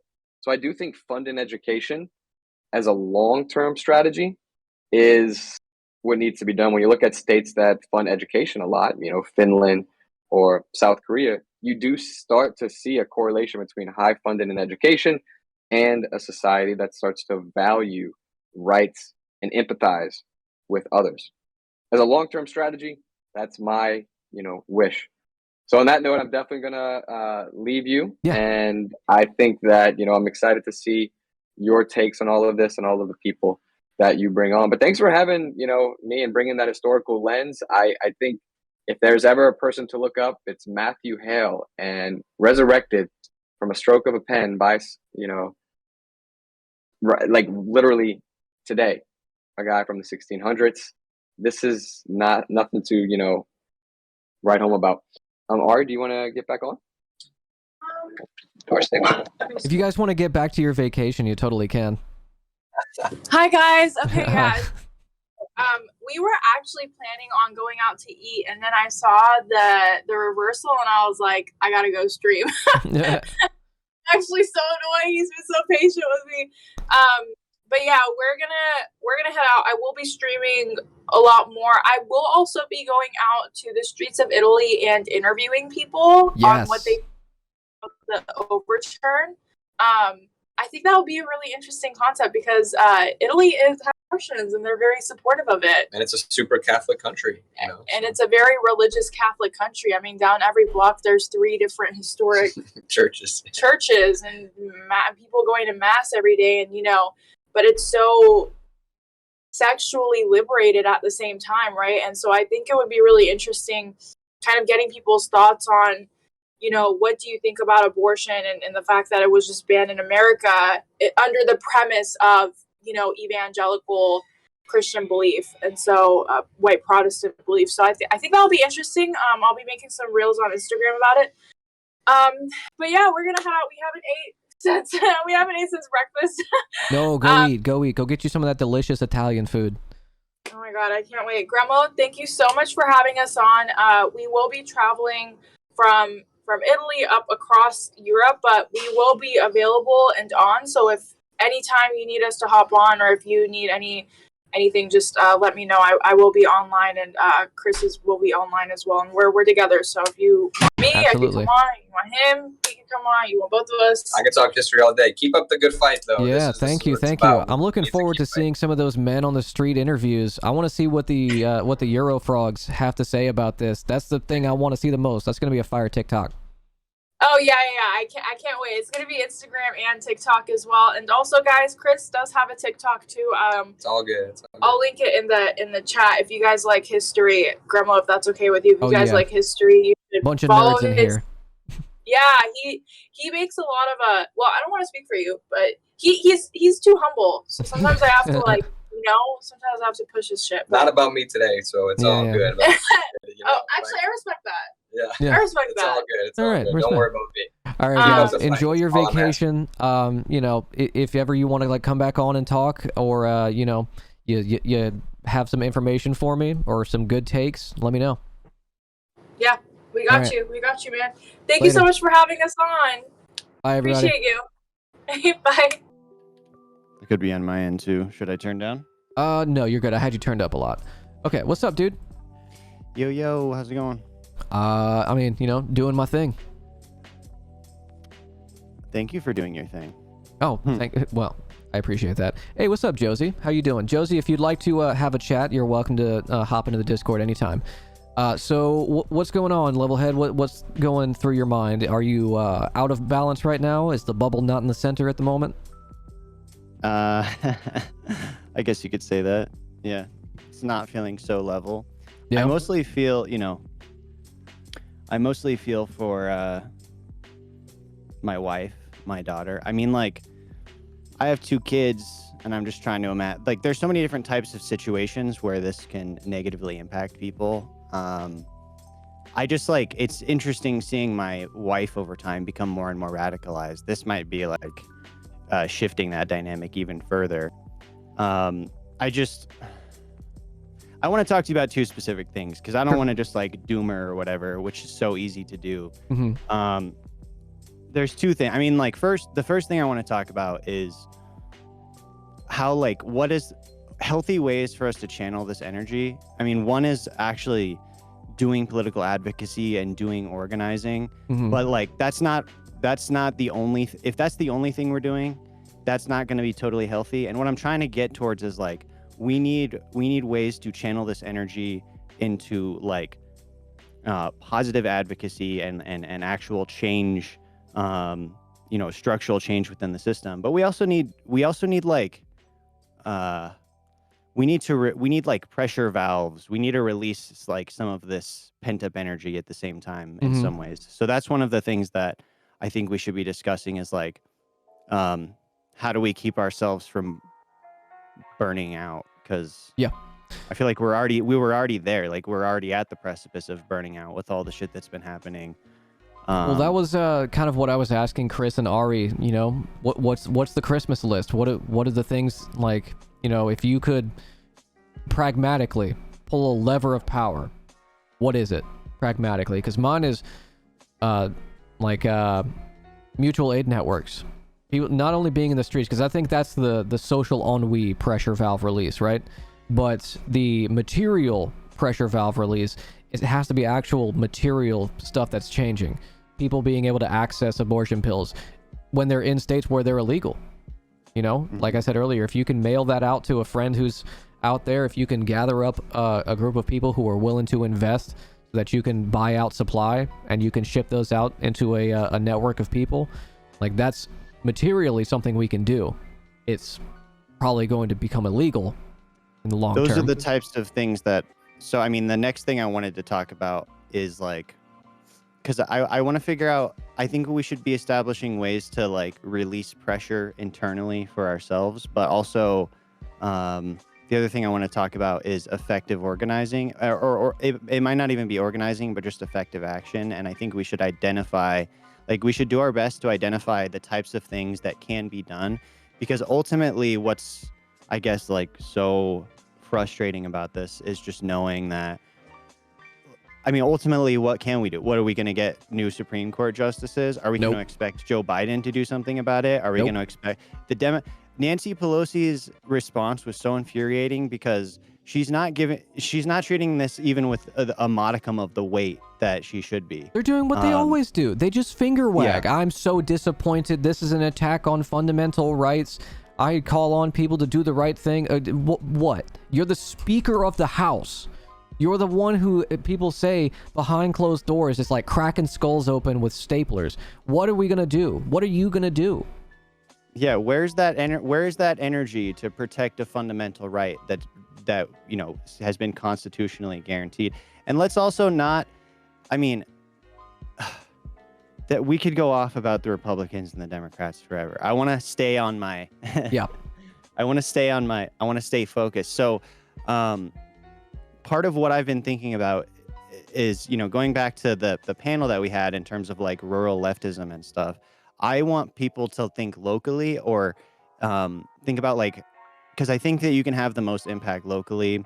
But like, you know, earlier Alec was talking about talking to your city council and those types of things. I don't think that any of that stuff is a bad idea, but we should be trying to figure out what impact can you have locally. And that goes to, I think obviously protesting is important and like keeping that pressure on, but actually, you know, having a positive effect locally, I think is going to be different depending on where you're at in terms of what you can do. Like you mentioned, facilitating the distribution of pills to people in places where, like, you know, it's going to be harder to access abortion. I'm in Colorado, which has some of the most like liberal, I guess you could say, abortion laws in the entire country. So I feel like places like here, it may even be about sort of setting up the types of networks to like receive people and facilitate, you know, them being able to get access to the healthcare that they need. Yep. I just don't know. Like, I was mentioning this earlier. This is kind of slightly off topic of what I'm talking about, but I think that the states that are outlawing abortion are going to see severe economic effects as a result of that, and people moving out of those states and stuff. But anyways, I'm all over the place. I just, well, no, you're right. We're going to see energy of today. We're going to see in wealthier districts of these red states like Louisiana, we're going to see lower birth rates. We're going to see in the poorest districts, which are typically just adjacent to the wealthiest districts. Sometimes they're one and the same in the case of EBR. But yeah, we're going to see more poverty in the lower income areas. whenever these things are restricted, we're going to see flight from these states. They're going to, because there's flight, be less representation in the poorer areas. We're going to see a bolstering of reactionary legislation in those in the wealthier ones. Red states are just gonna, we're seeing it with Florida. Once they start that snowball effect, it's so hard to pull them back to reality. So yeah, I like the idea of NGOs being set up to receive people, setting up transportation, buses, even if it's flights, or actually traveling out to receive somebody and bring them to the state, because many people are not going to have access to transportation to get to bus stations or airports. I think that we also need to emphasize, and I know you've emphasized this a bunch of times, but staying safe. I remember in 2020 out here in Rifle, Colorado, which is Lauren Boebert's well, it's where her fucking stupid ass restaurant is. There was a BLM protest. And this is a fairly rural area, but all of the sort of towns in the area came together for this protest. And the response from the reactionaries in this community was borderline. I mean, they were putting everyone in danger. There were people showing up with motors, like there was like 100 or more people on motorcycles who were like revving their engines and like backing up the exhaust of their Harleys to the sidewalk where we were marching by, and they were all fucking carrying guns and shit, and they were screaming in our faces, and like the protesters were very clear to like not engage with them at all, but they did their best to try and facilitate further violence. So I watched a video yesterday or the day before on stream of some like prepper channel who was talking about how they were talking about this happening on Thursday and ended up happening today, but they were saying like, oh, there's going to be riots. They were basically trying to push more people to go and do whatever the fuck that dipshit's name is. They're saying like, oh, stay out of the cities because there's going to be riots. But in reality, what they're, I think, advocating for is, hey, there's going to be riots, bring your guns and, get away with murder, basically, like Kyle Rittenhouse. Yeah. So like, that's something to be mindful of in terms of the protests. And I don't really know how to like counter that necessarily, other than that's why I'm coming back to this concept of like, what is effective organization? But we have to think long term as well, because that's what the right wing has been doing. That's why we're at this stage that we're at. They've been organizing for decades, and they've been controlling and getting people into local elections, and they've been fighting that electoral fight that like so many people on the left or just in general have become like apathetic about. Understandably so, because like look at what happens. It's not just about Democrat or whatever. It's about like a broader, it's a broader political power. And like, I think that this could be positive and beneficial for the left in terms of like actually radicalizing people or trying to push back. But at the end of the day, we're talking about the Supreme Court. Like, how the fuck there's not like any immediate response that we can have to that. So I don't know. I just don't know. Like, I guess what I was talking about earlier, or what we were talking about earlier, are like direct action things you can do. But we also need to have a diversity of tactics, and we need to like consolidate different types of movements. Like we need to consolidate labor action. We need to consolidate climate change activism, consolidate this movement, and like keep the pressure on. But again, like where I'm at, I have to figure out what that means for me where I'm at. And I'm still trying to figure that out. I'm to be honest, like I don't know exactly what the best way is. Yeah. I mean, I wish James were here. James and I had that entire conversation about like safe practices. The first thing I recommend to everybody is like never bring a gun to a protest, regardless of like what your state's legal allowances are for concealed or open carrying. Don't do that. I think sit-ins are one of the most underutilized form of protest. Occupying, whether it's your city hall, your like local community center, it's long form sustained organizing. There needs to be, weekly organizing in your area, if not every single day. It needs to happen. Labor organizing is going to be key in this too. Whenever you start cutting off the valves of economic output, that's where the real hurt is for the, you know, people in positions of power. But with our unionization rate and our ability to labor organize right now, I just don't see that as being a key tool at the moment. No, yeah, I mean, I agree. I think that, like, we've seen this surge in labor organizing, but I do think that we should, especially because this is not something that we can respond to immediately. We do have, like, we should be as deliberate as possible and or as organized. Like, I know we keep using the word organized, but I mean, like, we have to try and be effective and not just be reacting to the situation. And not, like, when you talk about it being sustainable, we can't burn out, basically. Like, we can't, like, burn out on the protest movement or the broader political advocacy. I mean, like you mentioned before, the largest civil rights movement in the history of the United States with the Black Lives Matter protests in 2020, just so that we could get one cop arrested for murdering someone on camera. So clearly, like, protesting is great, I think, but, like, we need to, I don't know, we have to direct it and target it in the best ways possible. And then if we can spend our energy in other ways that's also going to be effective, then we need to be thinking about that as well. And I know I'm just kind of, like, throwing all of this out there. It's obviously kind of obvious what I'm saying. Yeah, no, I mean, I don't know. We're in a position where we're in the position of having little to no organizational power at this moment. There isn't an active, sustained protest that's happening. I mean, I just pulled it up because someone linked it in chat, but riot police are already being deployed at the Supreme Court. Of course. For a bunch of fucking women out there saying, like, hey, you're taking away our rights. So, of course, the first thing that happens is the state comes in and starts cracking skulls.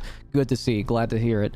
Motherfucking bro, you can literally have, like, millions of MAGA people and right-wing militias at the Capitol for a planned riot that's been planned for months, and you get 15 cops to stop it. Yeah. But they're ready for this. They sure are fucking ready for this. That's where, you know, I do revert back to being angry towards Joe Biden. Like, what the fuck are you doing, dude? How are you? I don't know. You're the president. Call him off. Because all you're going to do is show that you care more about, like, the institutions and civility politics and optics than you do about the actual conditions of the people that you're hurting. And you're the fucking president. I mean, again, we're going back to, like, you know, Republicans and Democrat, but god damn it, dude. Brandon, you're the president. Do something, anything. And we're just left out to dry. It's very frustrating, and I understand, like, what you were saying a second ago of, like, I'm just kind of saying things that are obvious, but when we're so disconnected, you and I are half a country away from each other, you know? If we were in the same community, I'm sure you and I would be getting together. It's like, all right, well, what are we going to do? You know, how are we going to organize this? Yeah. It's incumbent on, you know, you and I, everybody who's listening right now, to take this moment, you know, have the emotions, and then channel it into something that you can do. Even if you think it's meaningless, just going out to your city hall with a group of people, that's something. Yeah. I in no way want to say that this is any type of, like, effect, like, any type of thing that is actually going to influence change. But, like, today I got back on my Facebook and I started posting about shit. Like, I used to post political stuff on my Facebook all the time for my, like, normie friends, and, like, that facilitated a lot of conversations. But today I just was like, I got off of it because it was not healthy for me. But today I just got back on there because I was like I have my Twitter account and stuff and whatever, I could talk to people on there. But, like, I want my normie friends to, like, realize what the fuck is going on, because this is such a groundbreaking thing that I feel like for most of my, like, friends, they're not actually going to, like, they're not gonna, as fucked up as this sounds, like, a lot of people aren't even gonna react to this necessarily until it impacts them directly. Mm-hmm. And, like, they need to have it shoved in their face, to the extent possible, to be like, no, this is extremely serious, And it's time for you to like stop being so fucking apathetic all the time. That's the main thing that frustrates me about like a lot of people our age is they're not even apolitical, they're not conservative, they're just apathetic about shit. And it's like this is the result of being apathetic for so long.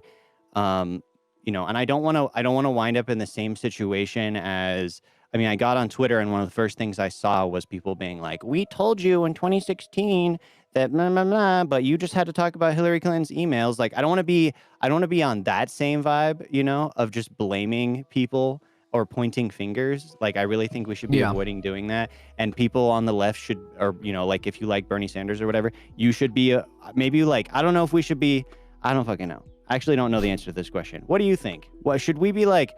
Should we be out here being like, oh, the fucking Democrats don't get anything done. We can't even, like, they're feckless. They're this, they're that. Like, I understand that reaction, but I'm wondering, is it counterproductive? Is that where we should be directing our energy? Should we be putting pressure on Democrats, or should we be like just focusing on direct organizing? Do you see what I'm asking? I mean, those are kind of one and the same, aren't they? Because there's no criticizing our systems. There's no like calls for legislation or changes that don't come with criticizing the people who are the blue dog Democrats, the people who are in lockstep with the establishment.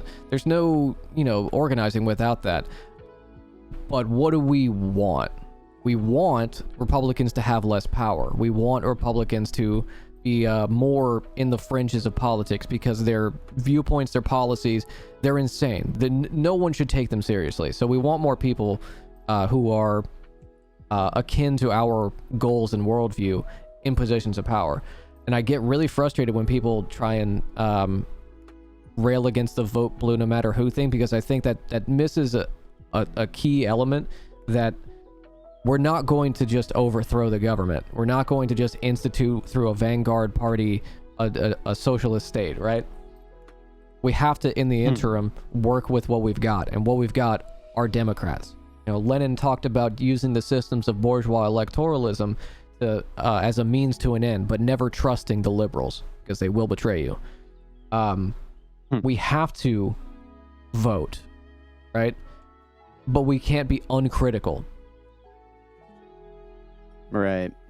I mean, like, that's when it comes down to actually running campaigns, grassroots organizing towards electoral politics is just as important as any kind of direct action, because, like over time, slowly but surely, like I talked about, this has been a project of the conservatives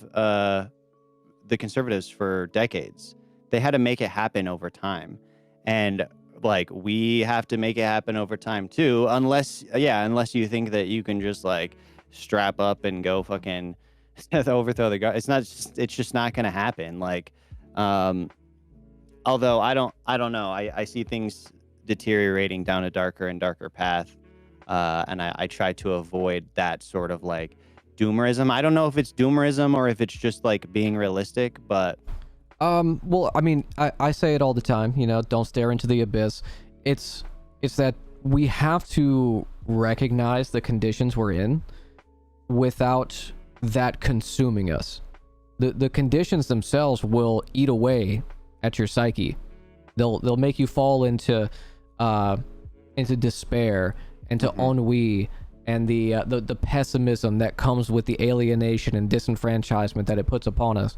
And I hate that people fall into that, because those people who are just, fuck it, nothing's going to change, nothing's going to be different, those people are the hardest ones to get to be an ally, because they're so lost. You can turn someone who's radicalized into right-wing politics into an ally through time and effort, but they're already engaged, they're plugged in. People who have disconnected from it, it's so hard to get them to just like take action, Yeah, I feel like we should definitely, somebody in chat said that this is one thing libs genuinely do care passionately about, and I agree with that. And I think that like, I guess maybe, I don't know, I'm hesitant to even call it like a silver lining or whatever, but like if we can't, like we need to harness the energy to, towards like the energy, the backlash that will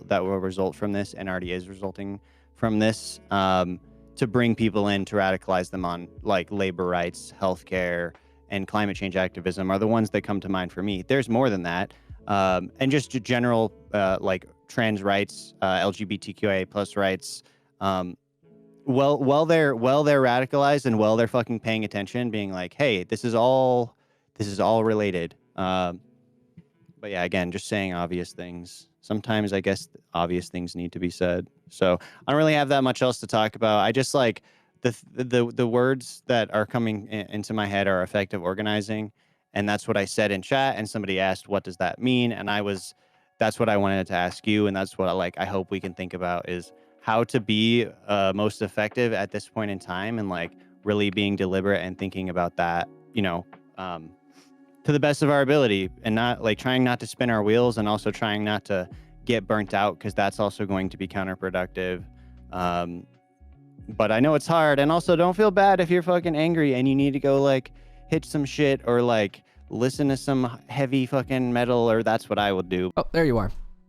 Good to see you. Good to see you. All right, so yeah, I was saying, how are things on your end? How is this information hitting you?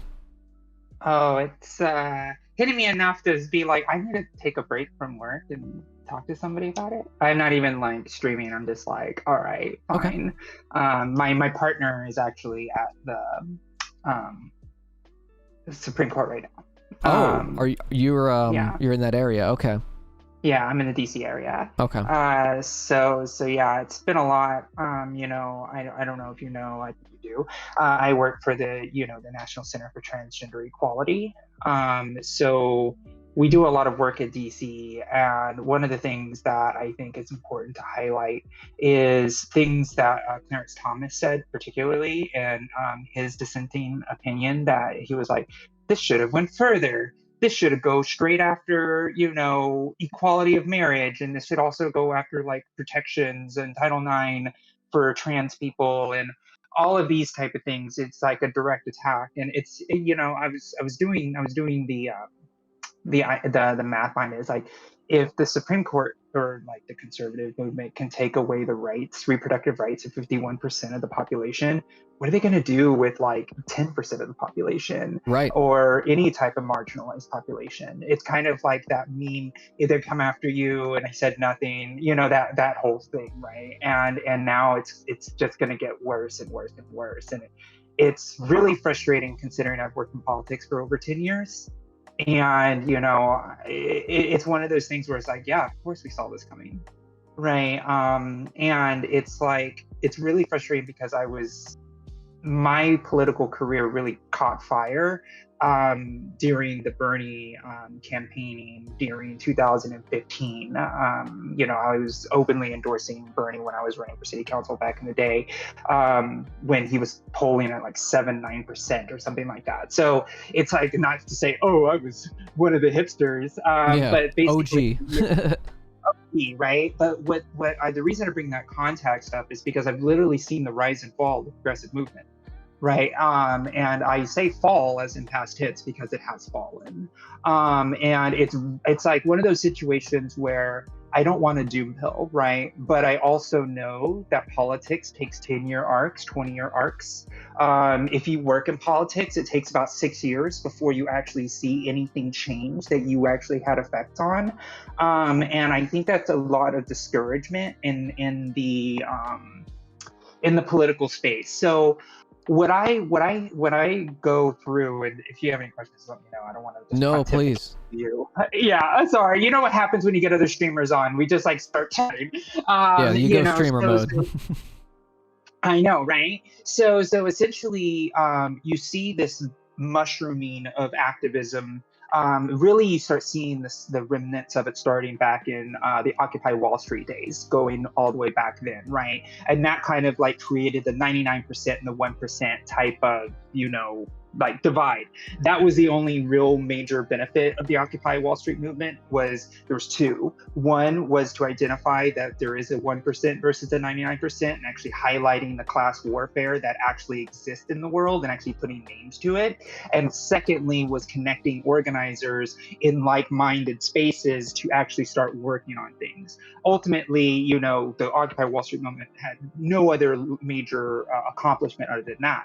However, over time, those networks started to work in political power, and then eventually you get Bernie Sanders coming out, and then you have all of this energy that was created in the Occupy movement that kind of like catapulted Bernie into, you know, the status where it's like, hey, this person's speaking great ideas. And then in 2015 to 2016, you have people that interacted with politics for the first time that never interacted with politics. People in their 50s, 60s saying they'd never voted before, that they had faith in the political system, and this vote matters, and that this vote is going to mean everything to them. Now, when Bernie lost, they all got disillusioned. They're like, you know what? Politics was wrong. I am self-validated. Politics is useless, right? Mhm. But if you were to add that combined effort to the slug of people that came in after 2016, when they're like, oh my gosh, Trump got elected, I need to care.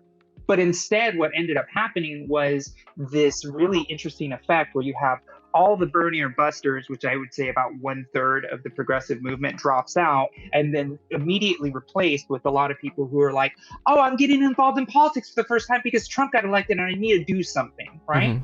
And it was effective, it did some work, but again, it was that get rich quick schemey type of way of doing things. It's like, if you make this one vote, your life will be forever changed, right? Right. And what happens is it sells a pile of goods to people who put their lives aside to say, I'm going to volunteer for this. I'm going to put my savings, put money from my savings into this. I'm going to give a portion of myself because I believe if I vote and we win, my life will be better. Right? Which is a very fictitious way of thinking when you think about the arc of politics. Right? So it basically became this, oh, you failed me again, I'm out for good. And only people who are left in the progressive establishment is what I call the skeleton crew of people who were privileged enough to be able to sacrifice their lives and not focus on other things in their career to continue to volunteer in the progressive movement. So what do you end up having? Predominantly white, privileged spaces, because the system is designed to get free labor from people. Yep. Right? And if you have the luxury of giving free labor, then you're not going to be able to continue to keep that clip going. Yeah. Right? And so because the messaging is so bad, it's like we have to gin up everybody to get excited about electioning, and then all of a sudden it goes away. Get everybody excited again, and then it goes away. See, the Republicans have done a very, very, very good job of messaging, don't vote for a Democrat because any Democrat will lead you to communism, right? Right. So essentially, no matter how reasonable the Democrat sounds to the Republican, they're always at the end of the day going to say, no, that's a Democrat, and they're going to suck the blood of my children if I let them get close to them, right? And it doesn't matter, right? However, a Democrat and a Democratic leader will be like, we need to work with the Republicans. They're not all that bad. And we were like, yeah, you know what? Maybe not all Republicans are that bad. While the Republicans on the other side are saying, yeah, those Democrats are bloodsuckers and they will destroy everything you care about. And if you vote for a Democrat, you're morally wrong, right? Yeah, and you can't be a Christian and vote Democrat, that kind of shit. Exactly. So 40 years of messaging that way has essentially got us to a point where Republicans not only know how to vote, they know how to go to a school board meeting and yell at the top of their lungs to change policy at a local level.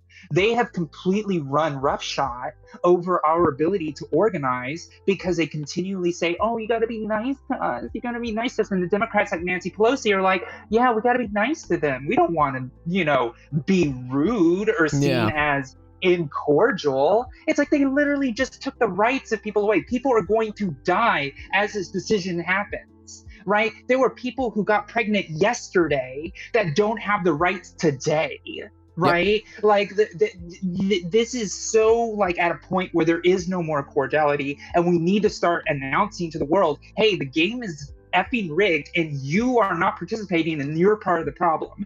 That's what's a problem. And there's so many people who are not activated in politics. And I know you said earlier that, oh, it's easier to get somebody to switch over from the Republican side as long as they're active in politics to our side. But I disagree. It's actually easier to get somebody who doesn't vote to start voting and stay voting Democrat the whole time, right? Really? And I say Democrat, yeah, I think so, because there's like 50% more, right? Like if you look at like how many people don't vote versus the people who do, there is a larger pool of people that we need to be persuading, right? And and this is where the doom pill stuff comes in, right? Because since I was a consultant, I had my own consulting firm, and I have friends who are consultants, including the bigger consultants in the nation, Right. where they will sit there and tell me to my face that field doesn't work, right? But the issue is that the consultants don't want fields because fields mess up their formulas. They're really counting on the fact that these voters are going to vote. So we're going to continue to communicate with these voters, and in communicating with the non-voter is a waste of time, because I'm not going to send a person to the doorstep to convince them. I'm going to send a piece of mail, and I'm not going to waste the postage on somebody who's probably not going to vote. So it becomes a self-fulfilling prophecy. And since 99% of consulting firms think that way, it also gets candidates like Nina Turner, right? Like it's Jessica Cisneros, where we have these like really amazing candidates that could do the work, but they run their campaign like DC campaigns, which are top heavy, aren't effective, and completely scare the person to go into the mailbox rather than to the doorstep. It's part of the system, and the establishment progressive consultants are just as bad as everybody else. Yeah. Right. And they're all playing the same game, and they're all part of the same club, and we're not in it. Exactly. Right. It's always felt like they're playing hardball. We're not even playing the same game on our side. Right, exactly. And yeah, we can win a race every now and then, like AOC, with a really random, like, we're going to drop $350,000 out of nowhere on top of a candidate and pretend that it was grassroots. But the issue is that was a strategy that they caught, and they figured it out.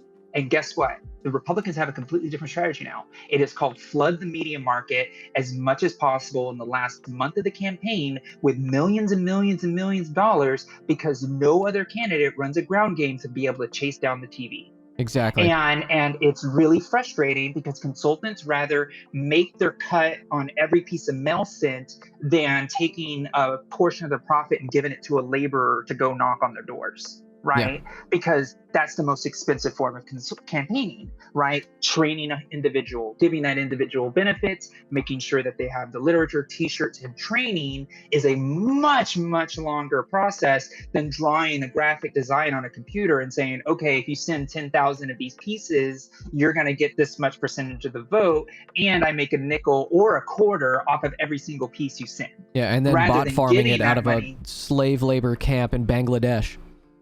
Absolutely, right? If you're in the only protection that Democrats have on that is that most labor unions are very involved in campaigning. So if you don't have a union bug on your literature, then you are the devil, right? So Republicans, though, there's another round of the corner that a Republican can take, is use that Bangladeshi labor and pay a nickel on a piece of literature, versus a Democrat who's actually spending the actual value of that piece of literature for somebody to actually give their time with benefits and all of those type of things. There are so many things racked against us that and what's really frustrating, I think what gets people really angry, is the fact that it is simple, right? The idea is simple. It's just not easy, right? The simplicity is to get more votes in the ballot box.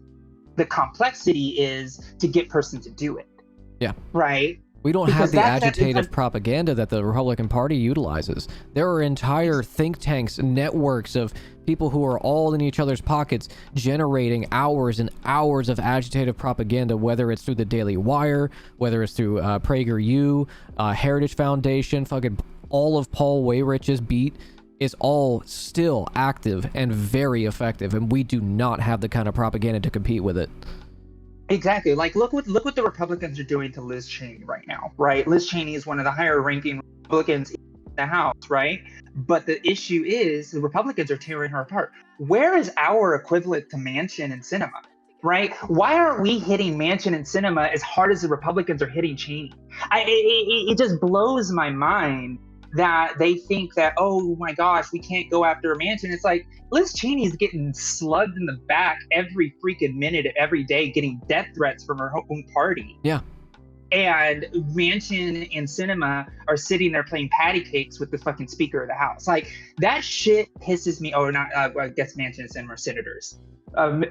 Sorry. What's his name? House. Yeah. Schumer. Yeah. Yeah, playing patty cakes with Schumer, right? So the whole situation is so infuriating because you're like, well, how do we get these people out? Oh, you vote them out. Okay, who's going to go to San Francisco and spend $100 million to go run a campaign against Nancy Pelosi? And the last time someone did, he got reamed in the media and didn't even know how to fight against it.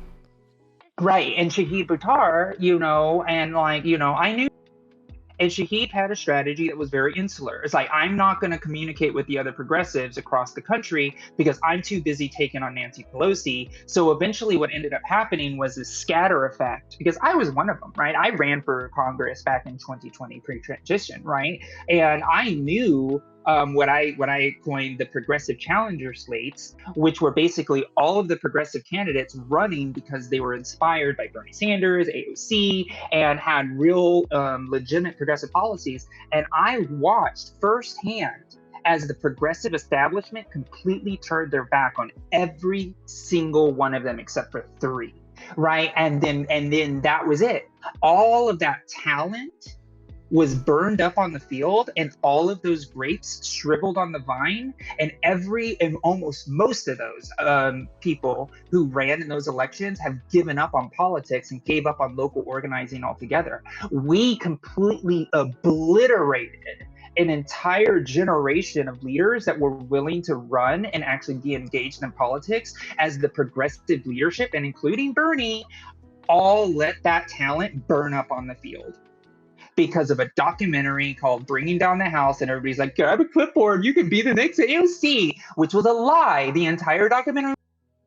AOC didn't just come out of nowhere. AOC was an organizer for Bernie back in the 2015 campaign, or 2016 campaign, sorry, and Alexander Rojas, who all this, like, it's all connected, right? But they sold a fantasy to a young generation of politicians who saw themselves with AOC get burned up in the field, and now they're not organizing. They're not running for school board. They're not running for city council. They're not running for school district. They are just sitting there molding at the fact that the political progressive establishment that they thought had their back stabbed it multiple times.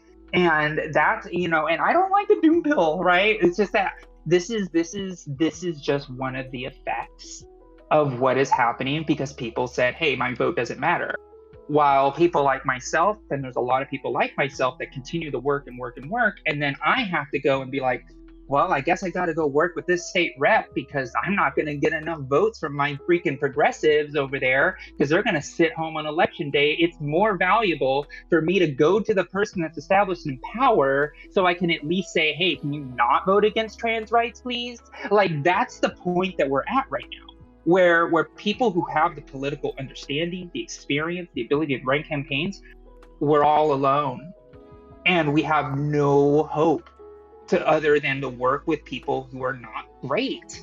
Until people get off their asses and actually do something, like we're stuck dealing with the bullshit that the political establishment has put into place. Because guess what? Political establishment, if you like it or not, is established. And all the progressives and all these candidates and all the people that want to make the world better just want to be the establishment too. And we need to be able to fix how our language goes, because I've seen great people get elected and then immediately they're like, oh, well, they're the establishment now, so therefore they're immediately the enemy. It's like, no, we want to put people in the establishment. Like, that's what we need right now. Yeah. And like, as soon as you become a part of the establishment, you become part of the enemy, right? Like, look what's happened with AOC. Right? People even say this about Ilhan sometimes. Ilhan. Yeah. Right? It's just like, oh, they're just establishment hacks. It's like, they have to be established. They have to work in the establishment. Yeah, that's their job. Right? It's an unreasonable expectation to have an outsider go into an establishment that's been there for 250 years to say, hey, I'm changing things because this district in my small little corner of the United States says I'm supposed to. Like, get the fuck out of here, right? Yeah. And that's the problem, is people are like, if I vote for my congressional representative, they're going to go to Congress and change the whole thing. It's like, no, you need to get the entire freaking, you need to get a caucus in there. Like, start working. Yeah, you need like a One plurality step at a time. or a super majority within the Yeah. Democratic Party in order to do like what? Did people really think that AOC in 2018 when she got elected was going to do democratic socialism in 3 months? No. Jimmy Dore did. Oh yeah, we're you big know. door heads over here. Let me tell you. Oh yeah, let me tell you. But but the thing is, like, these are the things that we have to grapple with. And look, like like I always like to say, it's simple, but it's not easy, right? Yeah. The simplicity is just getting those ballots in the ballot box, right? Because at the end of the day, how do we fix the Supreme Court? We have to get somebody in there that's going to stack it.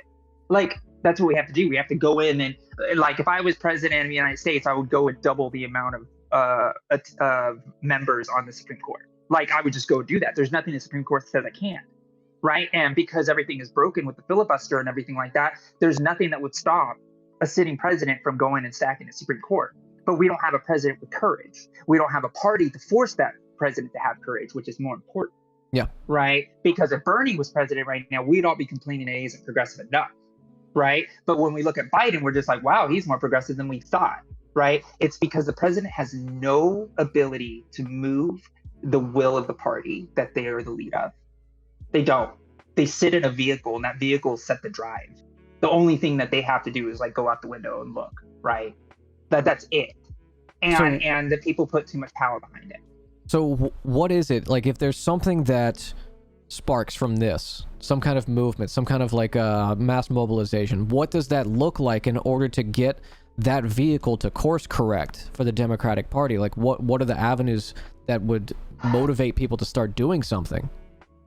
We need good messaging, and this is the issue, right? And this is a term that I coined a long time ago. It's called painting the target, and essentially what the problem is we don't have somebody that is competent enough to paint the target correctly. So what ends up happening is you're going to have this mass influx, which is what needed and desired. If this mass influx of people who are like, this is outrageous, we can't let this go. However, because the Democratic Party is basically leaderless at this point, because of the fact that you don't have the leadership to paint the target, then we are forced to start painting multiple targets and spreading our energy all over the place. So therefore, we can't actually have the impact, right? The Republicans have painted the target. The Democrats are the enemy. Right? We as Democrats need to paint the target that the Republicans are the enemy, and the only way you're going to be able to do it is vote against them in the ballot box. Like, and I hate that, right? I hate the vote blue no matter who type of rhetoric, but that's what the Republicans have been doing for 40 years. Yeah. Stop complaining about the strategy and start playing the fucking game. Right. Yeah. And that's the thing that pisses me off, is like, we know what needs to be done. Like I said, it's simple. Get more ballots in the box and stop putting ballots in their box. And we're afraid of like saying the messaging. Like, that's the thing that pisses me off about the progressive movement, which is like, don't vote blue no matter who. Woe is me. It's like, fuck yeah, it is. What do you think the fucking Republicans are doing? Yeah, right. Exactly. And it's like it's not just that it's not just that the Republicans don't tell people not to vote. They demand that they vote, and whenever people get out of lockstep with where the base is, they immediately cut them out. They just gutted Madison Cawthorn for falling outside of their culture war narrative, for like being a boss bitch. Let's be real. That's true. Yeah. For having fun.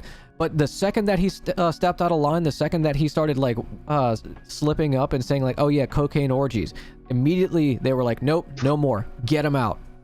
And you can't tell me that the muckrakers pack isn't packed full of Republicans. Oh yeah, absolutely. And so the fact is, it's like, it's so irritating, right? Because I work in politics and like consulting and messaging and all that type of stuff, right? And I'm running, which is kind of a relief to not have to do outreach like that all the time. Yeah. So I'm doing science right now, which is super great. But like, it is one of the things that is so infuriating to know that it is something as simple as messaging, right? And you got to think about historically, right? What has messaging done historically? Messaging validated the Holocaust when it was happening. Messaging, propaganda is a very powerful tool and has been used to oppress millions, billions of people across this country. Allowed across the for world. Japanese internment camps, allowed for the obfuscation of the civil rights movement. Like the rhetoric we're seeing now around trans people is the same rhetoric that was used before Obergefell. Absolutely, right. So when people complain about, oh, that messaging's a little hard, it's Republican representative candidates are literally calling for the death and murder of myself because I'm trans. Like, are we seriously policing our messaging right now? Yeah. And it's like that civility politics is stumping us on the foot because we're supposed to be civil and we're not supposed to do. It's like, it's a freaking war right now. People are effing dying. Like, when are we gonna stop, pussyfooting around and actually really do real hardcore messaging where it's like, hey, these people are effing genocide wanters, right? They've said this about women, they've said this about trans people, they've said this about all of this stuff. It's like, can we just call it what it is? They call us groomers for less. Yeah. You know what I mean? Like, it's just everybody's like, yeah, but they're dumb for doing that. Are they? Because it looks like they're running roughshod over us. Yeah, it's actually very smart. They played to the most reactionary, most hand-wavy, because they don't give a fuck about that actual issue, but they know that that's what riles up the base. If you start saying Democrats are interdimensional vampire pedophiles and transgender people are trying to turn your kid autistic and homosexual, that's the immediate people who are the most reactive and the people who are going to ride or die for your movement. They hear that and they agree.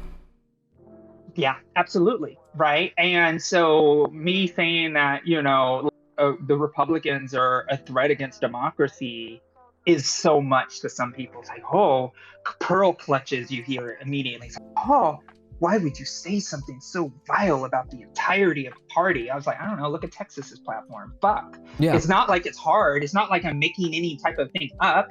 Right. It's just so... It's so demotivating, but it's one of those things that's what they want though. Mm-hmm. Right? They want us to be demotivated. They want us to have discord, right? Where it's just like, oh, we don't want to be too mean, or not every Republican is bad. And, this type of stuff. It's like, I'm pretty close to saying every Republican's bad. I there already, right? Yeah, the only thing that restricts. Yeah, I'm just a dude. My stepfather, I already say that. My father, he's a fucking cop and a Republican in Texas. You know how hard it is to have to deal with that, walking into my home, my childhood home, with the freaking Blue Lives Matter flag, and knowing that our relationship isn't great because I literally said once that the police are over militarized. And our relationship's never been the same before. It's ACAB, right? What the fuck, right? He really exists across the intersections of hoganization. Yeah, right? And so it's just I will say it right now. I've seen things that my dad done. And I'm just they're Republican. He's a Republican. Yeah. It's not great. He votes against his daughter's rights. Fuck off. I'm not happy about that. And it's a bad thing to do, and it's morally wrong. We should stop letting people do morally wrong things. Yeah, it reminds me, and I hate always bringing up historical theory people, but Parenti had that famous speech about post-revolutionary Cuba, where he says the liberals will always come out and say, well, after we're done with the revolution, are we going to have civil rights for the fascists? It's why are you concerned about that right now? You're stopping good things because you're worried about the people who are doing bad things not liking you. Yeah, and it's essentially what it is because they're so hateful and they have so much rhetoric that is so vile that they think that that's what we're trying to do to them. Yeah. And so immediately their reaction is oh my God, if the Democrats get in power, they're going to oppress me like I've oppressed them for the entirety of human civilization. Yeah. And what do you tell to like liberal or moderate or non-voters whenever you try and do that for Republicans? Because you just have to look at everything. Everything you hate about your current conditions, that's the Republican Party. And don't get me wrong, it's the Democrats too, but the larger weight is in the Republicans' hands of everything that you hate since the Reagan era. Yeah. Oh gosh. In college, I used to have a trick where it was like you can say anything that's wrong in the United States, and I can link it directly to Reagan. Yep. Like that's what I used to do in college. Like anything, any social thing that United States is dealing with is because directly of Reagan. Every time Reagan's name comes up, I see that GIF in my mind of the dog from Futurama, when it like zooms in, or The Simpsons, and he like looks around, and I just hear Reagan in my head. Oh yeah, that's it. That's what it is. Like everything.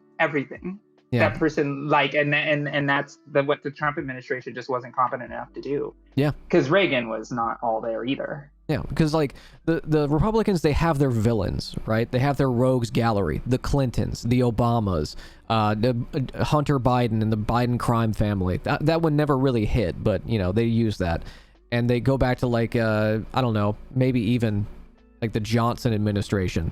They're like, this is why the Democratic Party is bad, because they're constantly corrupt.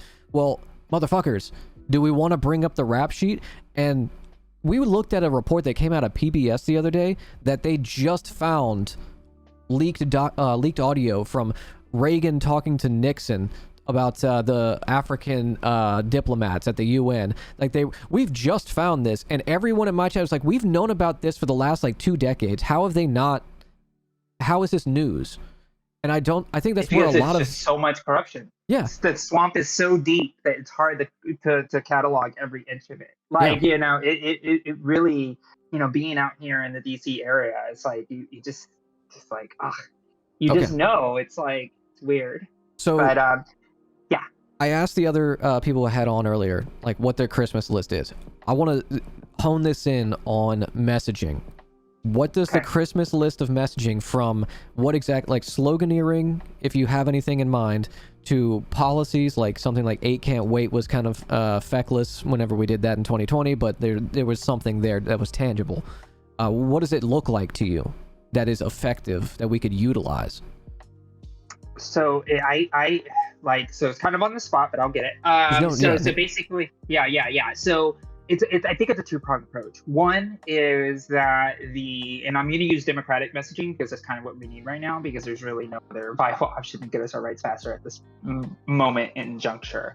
Because revolution, although it's romantic, is actually worse to marginalized populations in a lot of ways. Yeah, you don't want a revolution in America right now. That.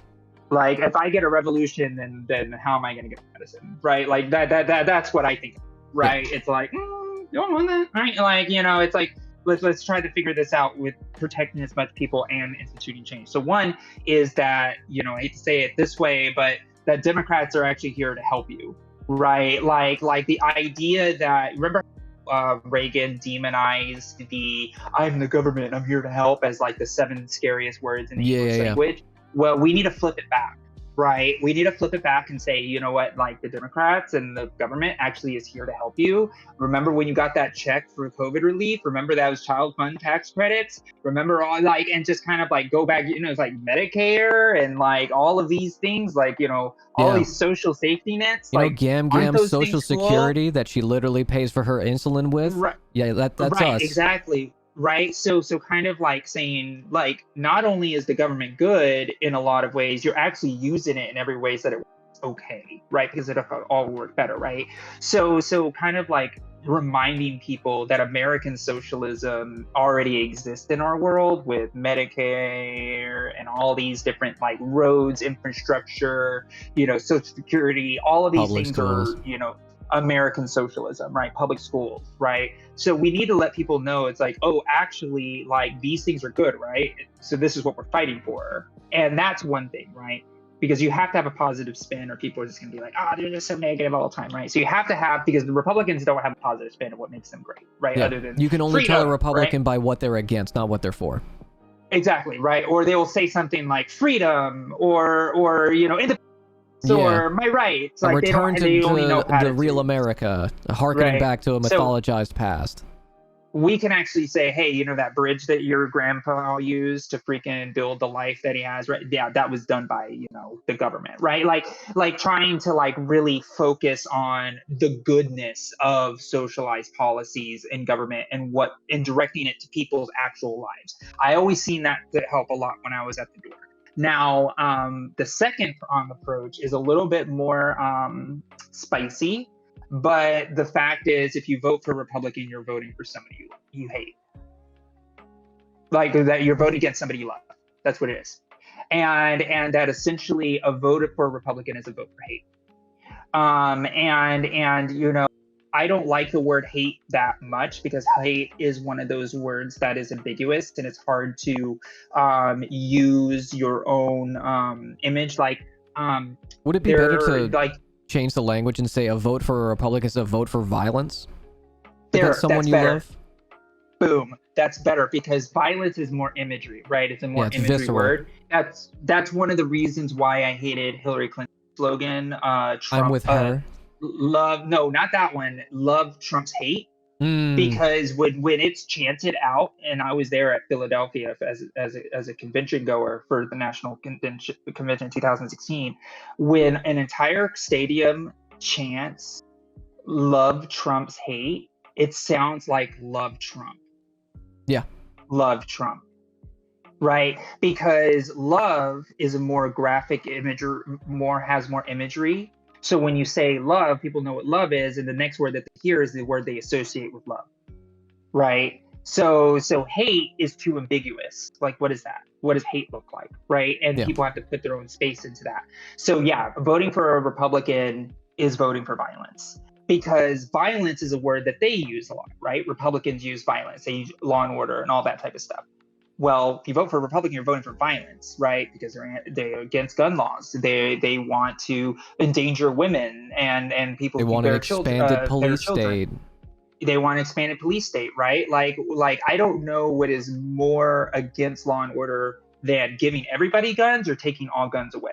It's certainly not for order, right? That's for sure. Right. It's not for order, right? So the whole idea is the entirety of the Republican platform is violence, right? Like the entirety. Like you'd say, oh, Texas wants to get rid of business license. Cool. No regulations in business. I hope you like those lollipops at that random company that popped on the corner are good, right? You know, and so like the whole idea is like it's all violence. It's all death and destruction and more wealth inequality. Your LGBTQ person that you care about is going to be attacked. They may not be here with us anymore because of suicide. Your family is being forced into hardship because they have to have a child and they're not ready for it. Like everything that the Republican policies stand for is violence, and that includes taking money out of your pocketbook. Yep. Right. And so we should be messaging that way as well. That when somebody votes for an R, they need to be thinking about that family member that said, you know, if you vote for Republican, you're actually voting against my existence, right? Like, you know, in a sense where people are like, oh man, maybe I shouldn't vote against, you know, my niece. Yeah, right? I have a niece who's, you know, gay, and if I vote for Republicans, well, she might not be able to marry someone she loves. I'm not a bad person. I don't hate her. I don't agree with the LGBT lifestyle, they say, but you know, I don't hate that person. I want her to be happy. So yeah, exactly. That's better. Because the Republicans are doing it, right? The Republicans are saying if you vote for a Democrat, then your kid is going to get groomed by a teacher, right? And like because a lot of people have kids, right? A lot of people work on the moral panic of it all, right? It's like, oh my gosh, like I don't want my kids to be endangered. I'm not voting for it, right? Yeah. Because the imagery that it evokes. And what does the Democrat do when they walk into a voting booth? Oh, this policy's good, but this policy's good, and this is the. I don't care if you're an informed voter at this point. Just go and fucking do it and vote for the right side because it's pretty fucking obvious which side's the wrong side at this point. Yeah. Like, you know, and that's really what it is. And look, I've gotten really fucking cynical and jaded over the years. I used to be like one of the most optimistic people. Oh, rainbows and butterflies, like. But over time, I'm just like, until we actually do something. Yeah. I am cynically optimistic, right? Which is like, I know the system can change if we all did it, but I also am cynical enough to understand that it's going to be effing hard and maybe impossible. But, 10 years from now, 20 years from now, I'm going to be able to say, hey, at least I fucking tried. And I didn't sit there and watch as fascism rolled through the streets. Like, you know what I mean? Like, I'm not going to do those fence sitters where it's just going to be like, oh, well, I didn't really know democracy really worked that well, so I decided to not get involved, and now I don't have it. I don't want to live with that guilt, and I don't think anybody should. Yeah. Right? Yeah. But yeah, I just came in and doom pilled everybody. I apologize. No. There's like, I think there's a way to, I say staring at the abyss on my stream. Chat, don't stare at the abyss is what I say. And I think it's that you have to recognize that it exists, but you don't have to like fall victim to its gravity. You don't have to get pulled into it. You can look at it and recognize it for what it is. Nietzsche, given all his faults and his misogyny and all the terrible things, but Nietzsche, I think it was the that stated the quote that people who work in science and people who look and work for finding some small forms of truth are dancing on the edge of abyss, right? Because at the end of the day, you are taking risk of not knowing what's in the unknown. But if you are there and doing it enthusiastically, other people will join suit. That's how I take it, right? That's not what Nietzsche said particularly about the dancing on the abyss, but that's what it means to me, is the fact that, because have you ever, maybe you should watch it on your stream, have you ever saw this thing called The Philosophy of a Dancing Man? Like the lesson in leadership from a dancing man. But it's like basically a person at a festival that starts dancing. It's actually a really formative video because it's just a person dancing at a festival, but more people start coming and dancing, even though the person's like wild at first, like, God, that person's embarrassing stuff. But that's kind of like how it is to dance on the edge of abyss, I think. You could either fall in and never come back, or you can lead people to a place where they didn't know was possible. Yeah. And that's kind of the way I look at scientists, politicians that are in good faith, our educators, are people who actually deal with truth, right? And I can't believe I said politicians, but there are some. And so like we as people have no choice but to go to that edge and dance with it, because we're at a point where there's really nothing else left. Because it is literally the abyss. If we go this much further down this road, we're going to be in the abyss if we like it or not. Do you think that... yeah. Oh, I'm sorry. You can go ahead and finish. No, go ahead. No, I'm done. Oh, I was just going to say, to that point, do you think that messaging-wise, righteous indignation is an effective tool? Because I feel like watching the Sanders campaign, both in 2016 and 2020, not always within his messaging, but the campaign surrounding it, it felt like at its height, at its most effective, was when it was the indignation of recognizing the material reality where people were most on board. When Bernie talked about, like, you're not free right now. You're not free whenever this, and this, X, Y, and Z are the things you have to go through every day. And do you feel like that is where we should be? Because the feckless finger wagging, the moral grandstanding and virtue signaling, it kills me every time I see it, even when it is effective, even when we do have little campaigns here and there that talk about, like, this is, the real America is the one of the workers and blah, blah, blah, blah, blah, very, very light. But I think harnessing the rage that exists within the Republican Party is why they're so effective. They're angry at their conditions, and whenever they're given a target, as you said, painting a target, whenever they're given that, they can focus in and know that they're actually going against something. They can't always articulate what it is. Republicans, demons, pedophiles, whatever they want to talk about, they know who their enemy is and why. And I feel like the indignation they feel is what they're able to weaponize. And is that something that can be done effectively? I think so. And it's like, it's that cynicism, right? That's coming out, right? Where it's like, think about it this way. Like, when did Hillary Clinton supporters start paying attention to Bernie? When we Whenever started she going had, after him. yeah, Yeah, when we started going after Hillary's record, right? Where we hmm were just like, oh, by the way, like she's not great on gay rights. Oh, by the way, she's not great with black rights. She's not great on a lot of these things. And it was like, if you actually care about these things, you should vote for Bernie, because if you vote for Hillary, then that means you really don't care about these things too much, right? And yeah, that's when the Bernie Sanders campaign really caught on, because people are like, we need to start calling them basic dwellers now, right? Because we got to make them, right? yeah. Because Democrats are really, really good at going after their own, like Oh yeah, really good. I mean, very good at whew, cannibalizing. like Chris Matthews crying on absolutely, MSNBC about it being scared that Castro was going to execute him in Central Park, calling yeah, Bernie Sanders supporters brown shirts. yeah, absolutely. Like they are so good at it. That's why I get so frustrated with the Democratic Party. It's like, hey, why don't you just turn the energy that you have for disdain of people who push you to the left and actually point it for the right for a while, just for a while. Like, I don't care, just for a while. Like, like point your rage at them, because the second we say, oh, Nancy Pelosi's like fucking up, like they're like, oh, how dare you? Oh my God, progressives are against us. And Yeah, It's like, hey, like, you thinking that getting rid of abortion rights is great? yeah. Or And people are like, Nancy well, no. Pelosi wearing a kente cloth and taking a knee. It's like that. Is Derek Chauvin in jail right now? Is there any reform? Yeah. Is there any tangible So policy? so there you go. So that's why the messaging is so hard, is because we literally have people shots at us, Yeah, right? And it's like every time we try to have unified messaging, like the Democrats are like, whoa, whoa, whoa, universal health care, isn't that a step too far? You know what? Maybe the Democrats don't know what they're doing. It's like, hey, you're a Democrat. Well, maybe I don't know, right? And that's kind of how the Democrats message right now.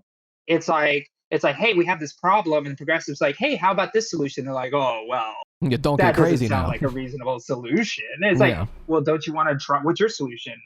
Nothing, obviously. Like, I'm still rich. Like, and that's the message that Democrats give people, yeah, right? It's like, oh, aren't you so cute trying to run against me? Don't you know 95% of incumbents win?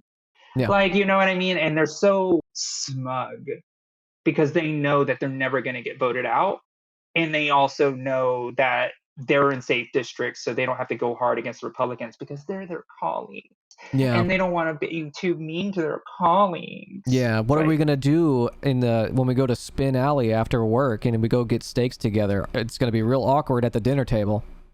yeah, absolutely, and that's why people are so disillusioned with politics. But again, that's the reason why we need to get involved. It's like, Yeah, and you see, that's why it's so hard to get people involved in politics, because everything we just said was legitimate reason why the Democratic Party sucks, yeah, right? But we also know that the other side is literally fascists trying to genocide entire peoples in our own nation, yeah, right? literally. Like we need to really take a check and figure out where our country is going, because millions and millions of people right now are watching the January 6 hearings, and they're seeing, oh my God, we really did almost lose our democracy. But let's vote for that person again, though, because at least they're not Democrats. Okay, you're in the DC bubble, or not? Yeah. You're not in a bubble, but you know what I mean. What Yeah, I know what you mean. does it look like with this January 6th stuff? Because when I ask people in my IRL sphere, they either don't know that it's happening, don't care, or everything that they're hearing on it, they've already heard. Unfortunately, again, it goes back to that messaging.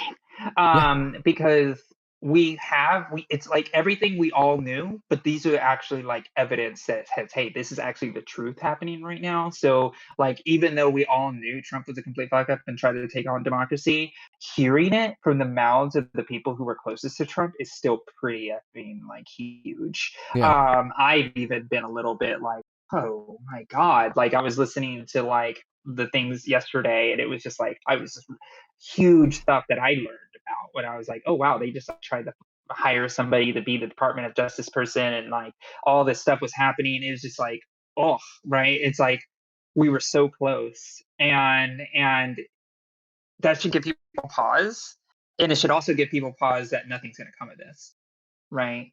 Um, I bet you more Republicans have probably watched some version of a Benghazi hearing than they probably have watched of this. yeah.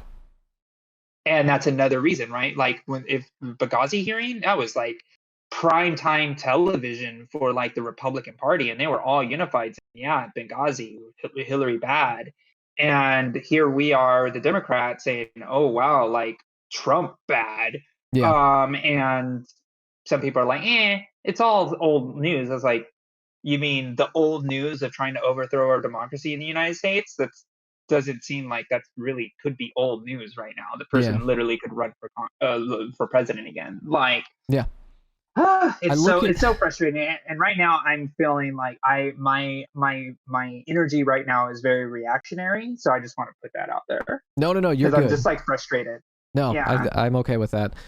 I look at like what the media in the UK did to Corbyn and the Labour Party. How it wasn't just that Corbyn was suspected of anti-Semitic behavior, but that it was endemic of the entire Labour Party.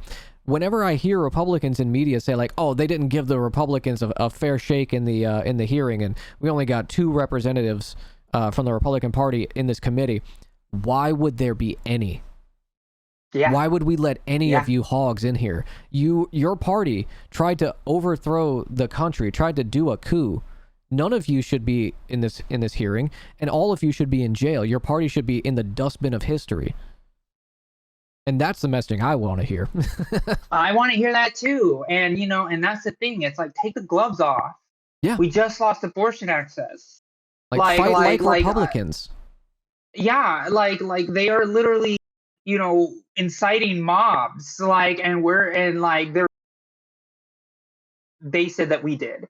Like, oh, Black Lives Matter, they did all these protests and stuff. And it's like, you literally did a protest and killed police officers on the Capitol steps. Like, what the fuck? Yeah. Like, you know what I mean? Like it's like, what are you doing? Yeah, Democrats are like sexual predators. Like, more Republicans have been arrested. Republican officials have been arrested for some kind of child sex crime than any Democrat ever has. There's one who's currently under investigation for it, and he's got a podcast. Yeah. Like, and that's the thing. It's like, why can't we, like, the Democrats point at AOC and say, AOC is the Democratic Party now because she's one representative in the all of Democratic politics, and then like, why don't we go, Marjorie Taylor Greene is the entirety of the Republican Party. That's who she is. This is the Republican Party politics. We don't do that. We're just like, oh, Marjorie Taylor Greene is just a friend. Yeah, do you not hear what they say about AOC? Yeah. Or Ilhan Omar? They make like sexual assault photoshops of them and spread them around to their like police fraternal order of police union Facebook pages and for like ICE representatives. I talked about that with my chat last week. Everyone had forgotten that Customs and Border Patrol had like Facebook groups that were sharing around like pornographic images of elected representatives, like depicting their sexual assault. Like, what the fuck? This doesn't happen on the Democratic side. You guys run like, I don't know what, high hopes campaign ads. You do like, this is my fight song.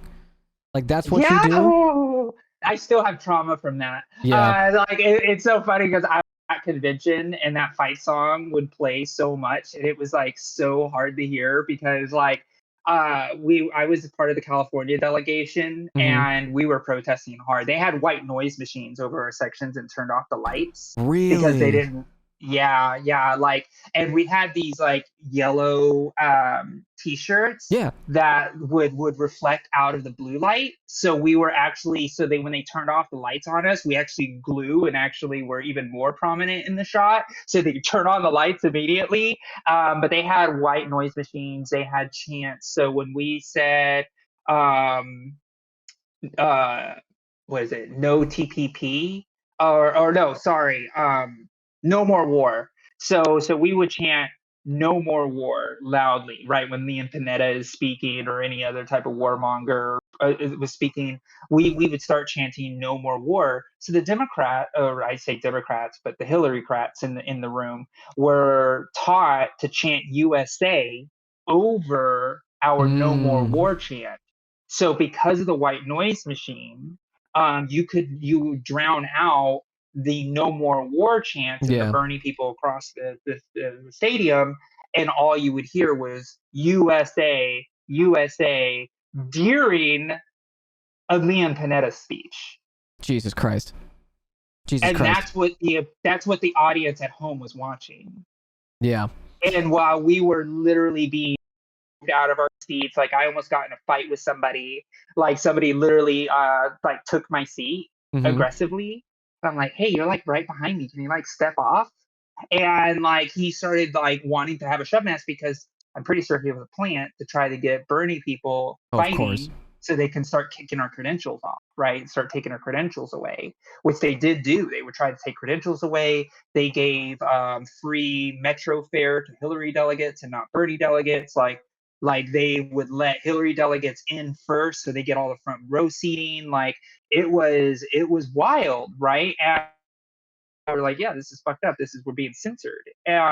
But the answer wasn't to never come back. The answer was to come back with more friends. Exactly. Right. Exactly. And people took the wrong message because we were making a difference. And the second we walked away from the space, the Democratic Party had a collective sigh of relief, and it's like, oh God, thank you, Bernie or bust. We didn't want you in the space anyway. You were too loud. Too loud and asking for yeah, too much.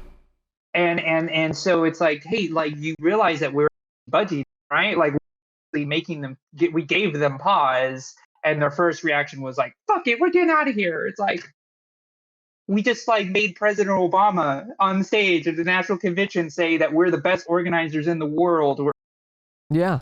Because they didn't know what to do about the Bernie delegates that figured out how to get there. Exactly. And the first thing they did is walk away. And again, you don't really see that for the Republicans. You don't see it. Yeah. There was like a recent instance of a group of Proud Boys who were told that they had to take off their Proud Boy uniforms or they had to leave even though they were invited by the campaign. And they got super butthurt about it. But they recognized that you can still have them around. You just can't have them be too like open about what they are. That's the greatest thing about Donald Trump is that it's not that he's different from any Republican. He just makes Republicans comfortable with being Republicans.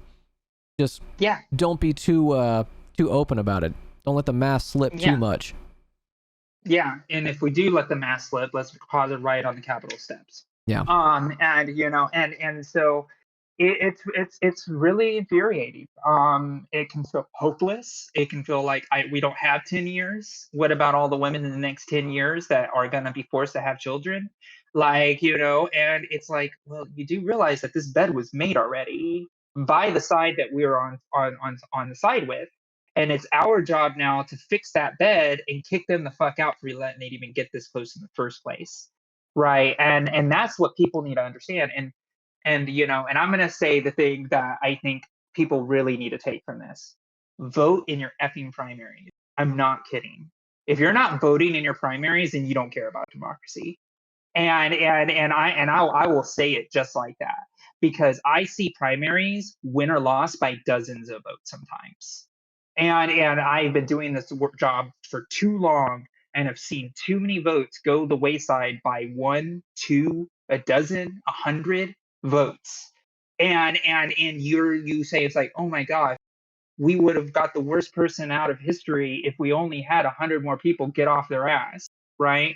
And you know, and I don't want to call out people because I know a lot of names and I have a lot of information, but a very prominent consultant that was running a candidate that was that won in their career by 10 votes told me to my face that fields don't win. It's so stupid. And they're delusional. It's like it's so delusional. It's like, wait a minute, why don't you tell your fucking candidate that won a campaign by 10 votes, right? That you think that fields don't win. Like that's where the primaries are. The primaries are won and lost by hundreds, dozens, sometimes ones of votes. Like there was a Chula Vista race that in San Diego, like in one of the neighborhoods in San Diego, it was a council race. I was there for the vote counting to monitor as an official ballot monitor because they needed volunteers to do it. because the Democrat lost by one fucking vote. One. And that, like, you know how infuriating that is, to know how many people didn't go and vote and cost that district the ability to actually have like better representation. Like, and now that person, and guess what? That person that beat that person is now running for mayor of that city and has a really good chance of winning. So like, these one vote cascade, right? Yeah. I lost the Democratic Party endorsement when I was running for city council by one vote. One vote. It was just one person that flipped on me at the last minute because somebody was like, I don't know if Bernie Sanders is running for city council or Josie's running for president. And that swayed one person to vote against me. And Jesus that swayed Christ. the vote. And so and I was going against the Republican. So it was like, it was just wild. I was just, what the hell is going on?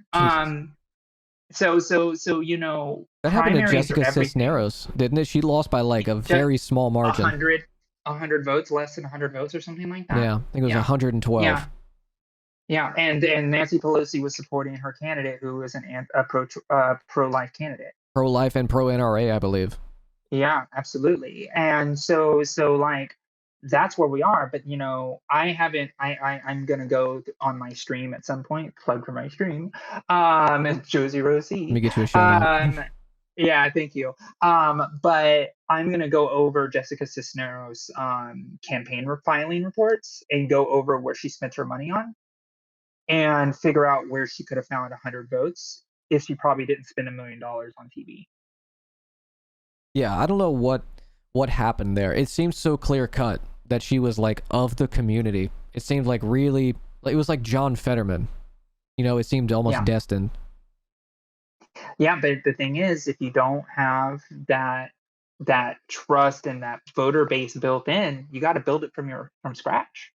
Yeah, and that you got to build that base, and you got to knock on their door. You can't just expect somebody to watch a TV ad and be like, "Oh, the epiphany is here. I know who the we're now." It's just not likely. Yeah, getting a conversation is the way to do it, and you have to start those fields a year before the campaign. Yeah, I think there's a deliberate practice of apathy when it comes to constituent outreach, where people in city halls and small towns. I live in a town of 1,500 people, and I don't know when anything happens. I have to like seek it out. And I think in smaller towns, rural America, that's very deliberate. They don't tell people when things are happening. They have to seek it out themselves. And people just miss important stuff that's happening in their community. A lot of times they have off-year elections on purpose, right? Where they actually have an election on an odd year rather than an even year, right? So the municipal elections, people just miss them because it literally sometimes takes 170 votes to win a city your size, right? Like, it doesn't even take that much. You know, like in the state of Connecticut, there's like 250 some odd state assembly people, right? Their vote counts are literally their vote turnouts are like maybe 10,000, 5,000 votes sometimes in certain areas, and they're running in their state reps, right? And sometimes you live in a state, like I could go personally in like 3 weeks, 4 weeks, and go and knock enough doors to win an election in a race like that. Like it's not even that hard, right? But because people don't vote in primaries, it becomes a lot harder because it's like, oh yeah, vote for me for the primary. Like, oh, why do I care about the primary? I'm only going to vote for the general, Democrat versus Republican. It's like, but don't you want the right Democrat? Yeah, I mean, that's when your vote matters the most. Yeah, because at the end of the day, like primary messaging, right? You could say this person's the best candidate, this person's best candidate, or whatever, and then the general election, everybody hones in and says, okay, I'm voting D. I'm voting Democrat, right? Yeah. Like your chance to be selective ended in the primary. Like if you wanted to be selective, you should have voted in the primary, and then you vote the way that we need to do to fight fascism in the general. Yeah. That's how the Republicans do it. Yeah. I never even got to vote for Bernie in Louisiana. Never even got a chance because of when he dropped out. Yeah. Because we vote late. Yeah. I just never had a chance. Yeah, that happened to me in California, even though Bernie won. No, well, I did vote for Bernie in California. That's why I was a Bernie delegate. Yeah, this I was was able to. 2020, not 2016. Yeah. Oh, 2020. Yeah. Yeah, 2020 convention was lame. I was also a delegate for that too. Oh God. But yeah, that was all virtual. Yeah. It was wild. Were you part of the video across America that the Biden campaign did? No. No. Okay. No. The only good thing that I got out of it was that it came out as Awesome. so I got my trans delegate 20 button, and I keep it on my desk because it's like, this is actually a pretty good little souvenir. Yeah, so, it's not bad. Like, yeah, but that's all I got that year. There was concerts and all kinds of good stuff when we went to convention last time. Yeah. I think local governments, especially like for polling stations, need to mobilize how fat Americans are, and you need to like hire food trucks to come sit outside and like give people food. Well, in Louisiana, didn't they ban that? You can't have food trucks. Yeah, you can't have food trucks anywhere within 400 yards of a brick and mortar restaurant. So the only place where you can park is within 400 yards of a restaurant. People aren't going to park on the side of the interstate. No, they're not. Yeah, it's so frustrating because it's just like, if people just voted in the primary elections, our world would be so much better. Just that action alone, like that, it's so frustrating. But again, it's simple, but it's not easy. Exactly. And it really that's that. I think that's the perfect way to like describe American democracy. It's simple. It's just not easy, right? And because the structure is designed, because we have people sitting in their couches saying, politics, what's her name, right? It's like, never heard of right? her. Never heard of her, right? And it's just like, well, she's heard of you, and she's slowly smothering your life force, like, you know what I mean? Like, it really is like that dire, and people don't realize it's like, oh, that water you're drinking, like, you like that clean, right? Yeah. Like, they were like, how does a vote change that? It's like, God, it's like, how am I going to give you a lessons in civics that is going to motivate you to vote? Because when somebody's like, why is voting important? It's like, I already know that the person is not going to vote. It's really frustrating, right? It's like, you're asking me that question, so what am I supposed to do? Change your philosophy? Like, it's so frustrating. And that's what we have to do. We have to change people's philosophy, but it's not easy. Yeah. The core values that people like often associate even with their own personal identities, the like, whether it's pro-life, pro-choice, that's tied to their personhood because of how politics is so deeply entrenched within like our culture. Whether we want to accept it or not, or recognize that or not, it's everywhere. It's in your consumption. It's in the food you eat. It's in the restaurants you go to. People don't even understand that there are certain states where the parties themselves are in charge of the primary elections. Mm-hmm. So like, there's not even a state oversight. It's just like, oh, the Democratic Party is the one that runs, or the Republican Party will be the one that runs the election because the state has defunded its ability to do public elections. So then it's up to the Democratic Party or the Republican Party, from donations or whatever their donors are, to then get out the vote, and then responsible for counting that all on the private dime. Yeah. Like that's a thing too. And so it's like, there are so many things that are stacked against us that it's just like, but that's why it's important that when you get involved in politics, know that you're doing it for the rest of your life. Yep. Like, and I think people don't do that. I think people are like, oh, I'm going to get involved in politics this cycle because it looks like it's important because Roe v. Wade is gone. No, people operate on 2 to 4 year cycles. Exactly. So we just need to say, hey, when you get involved in politics, you're going to get involved in politics for the rest of your life. Don't freak out. That just means you have to read an hour of research before every election. Yep. Every election. Every single one. Specials too. Yep. Yeah. So yeah. Yeah. That's what it is. Anyways, I gotta go. Yeah, I was about to say I've had you on here for way too long. I'm taking up too much of your day. Thank you so much for popping in and talking to me. I think this is the first time you and I have ever interacted, and I really appreciate it. Yeah, absolutely. Yeah. No, I think it's great. And so thank you for hearing me out. I'm gonna go finish the rest of my work for the day. Have a great stream. You too. You have a good one.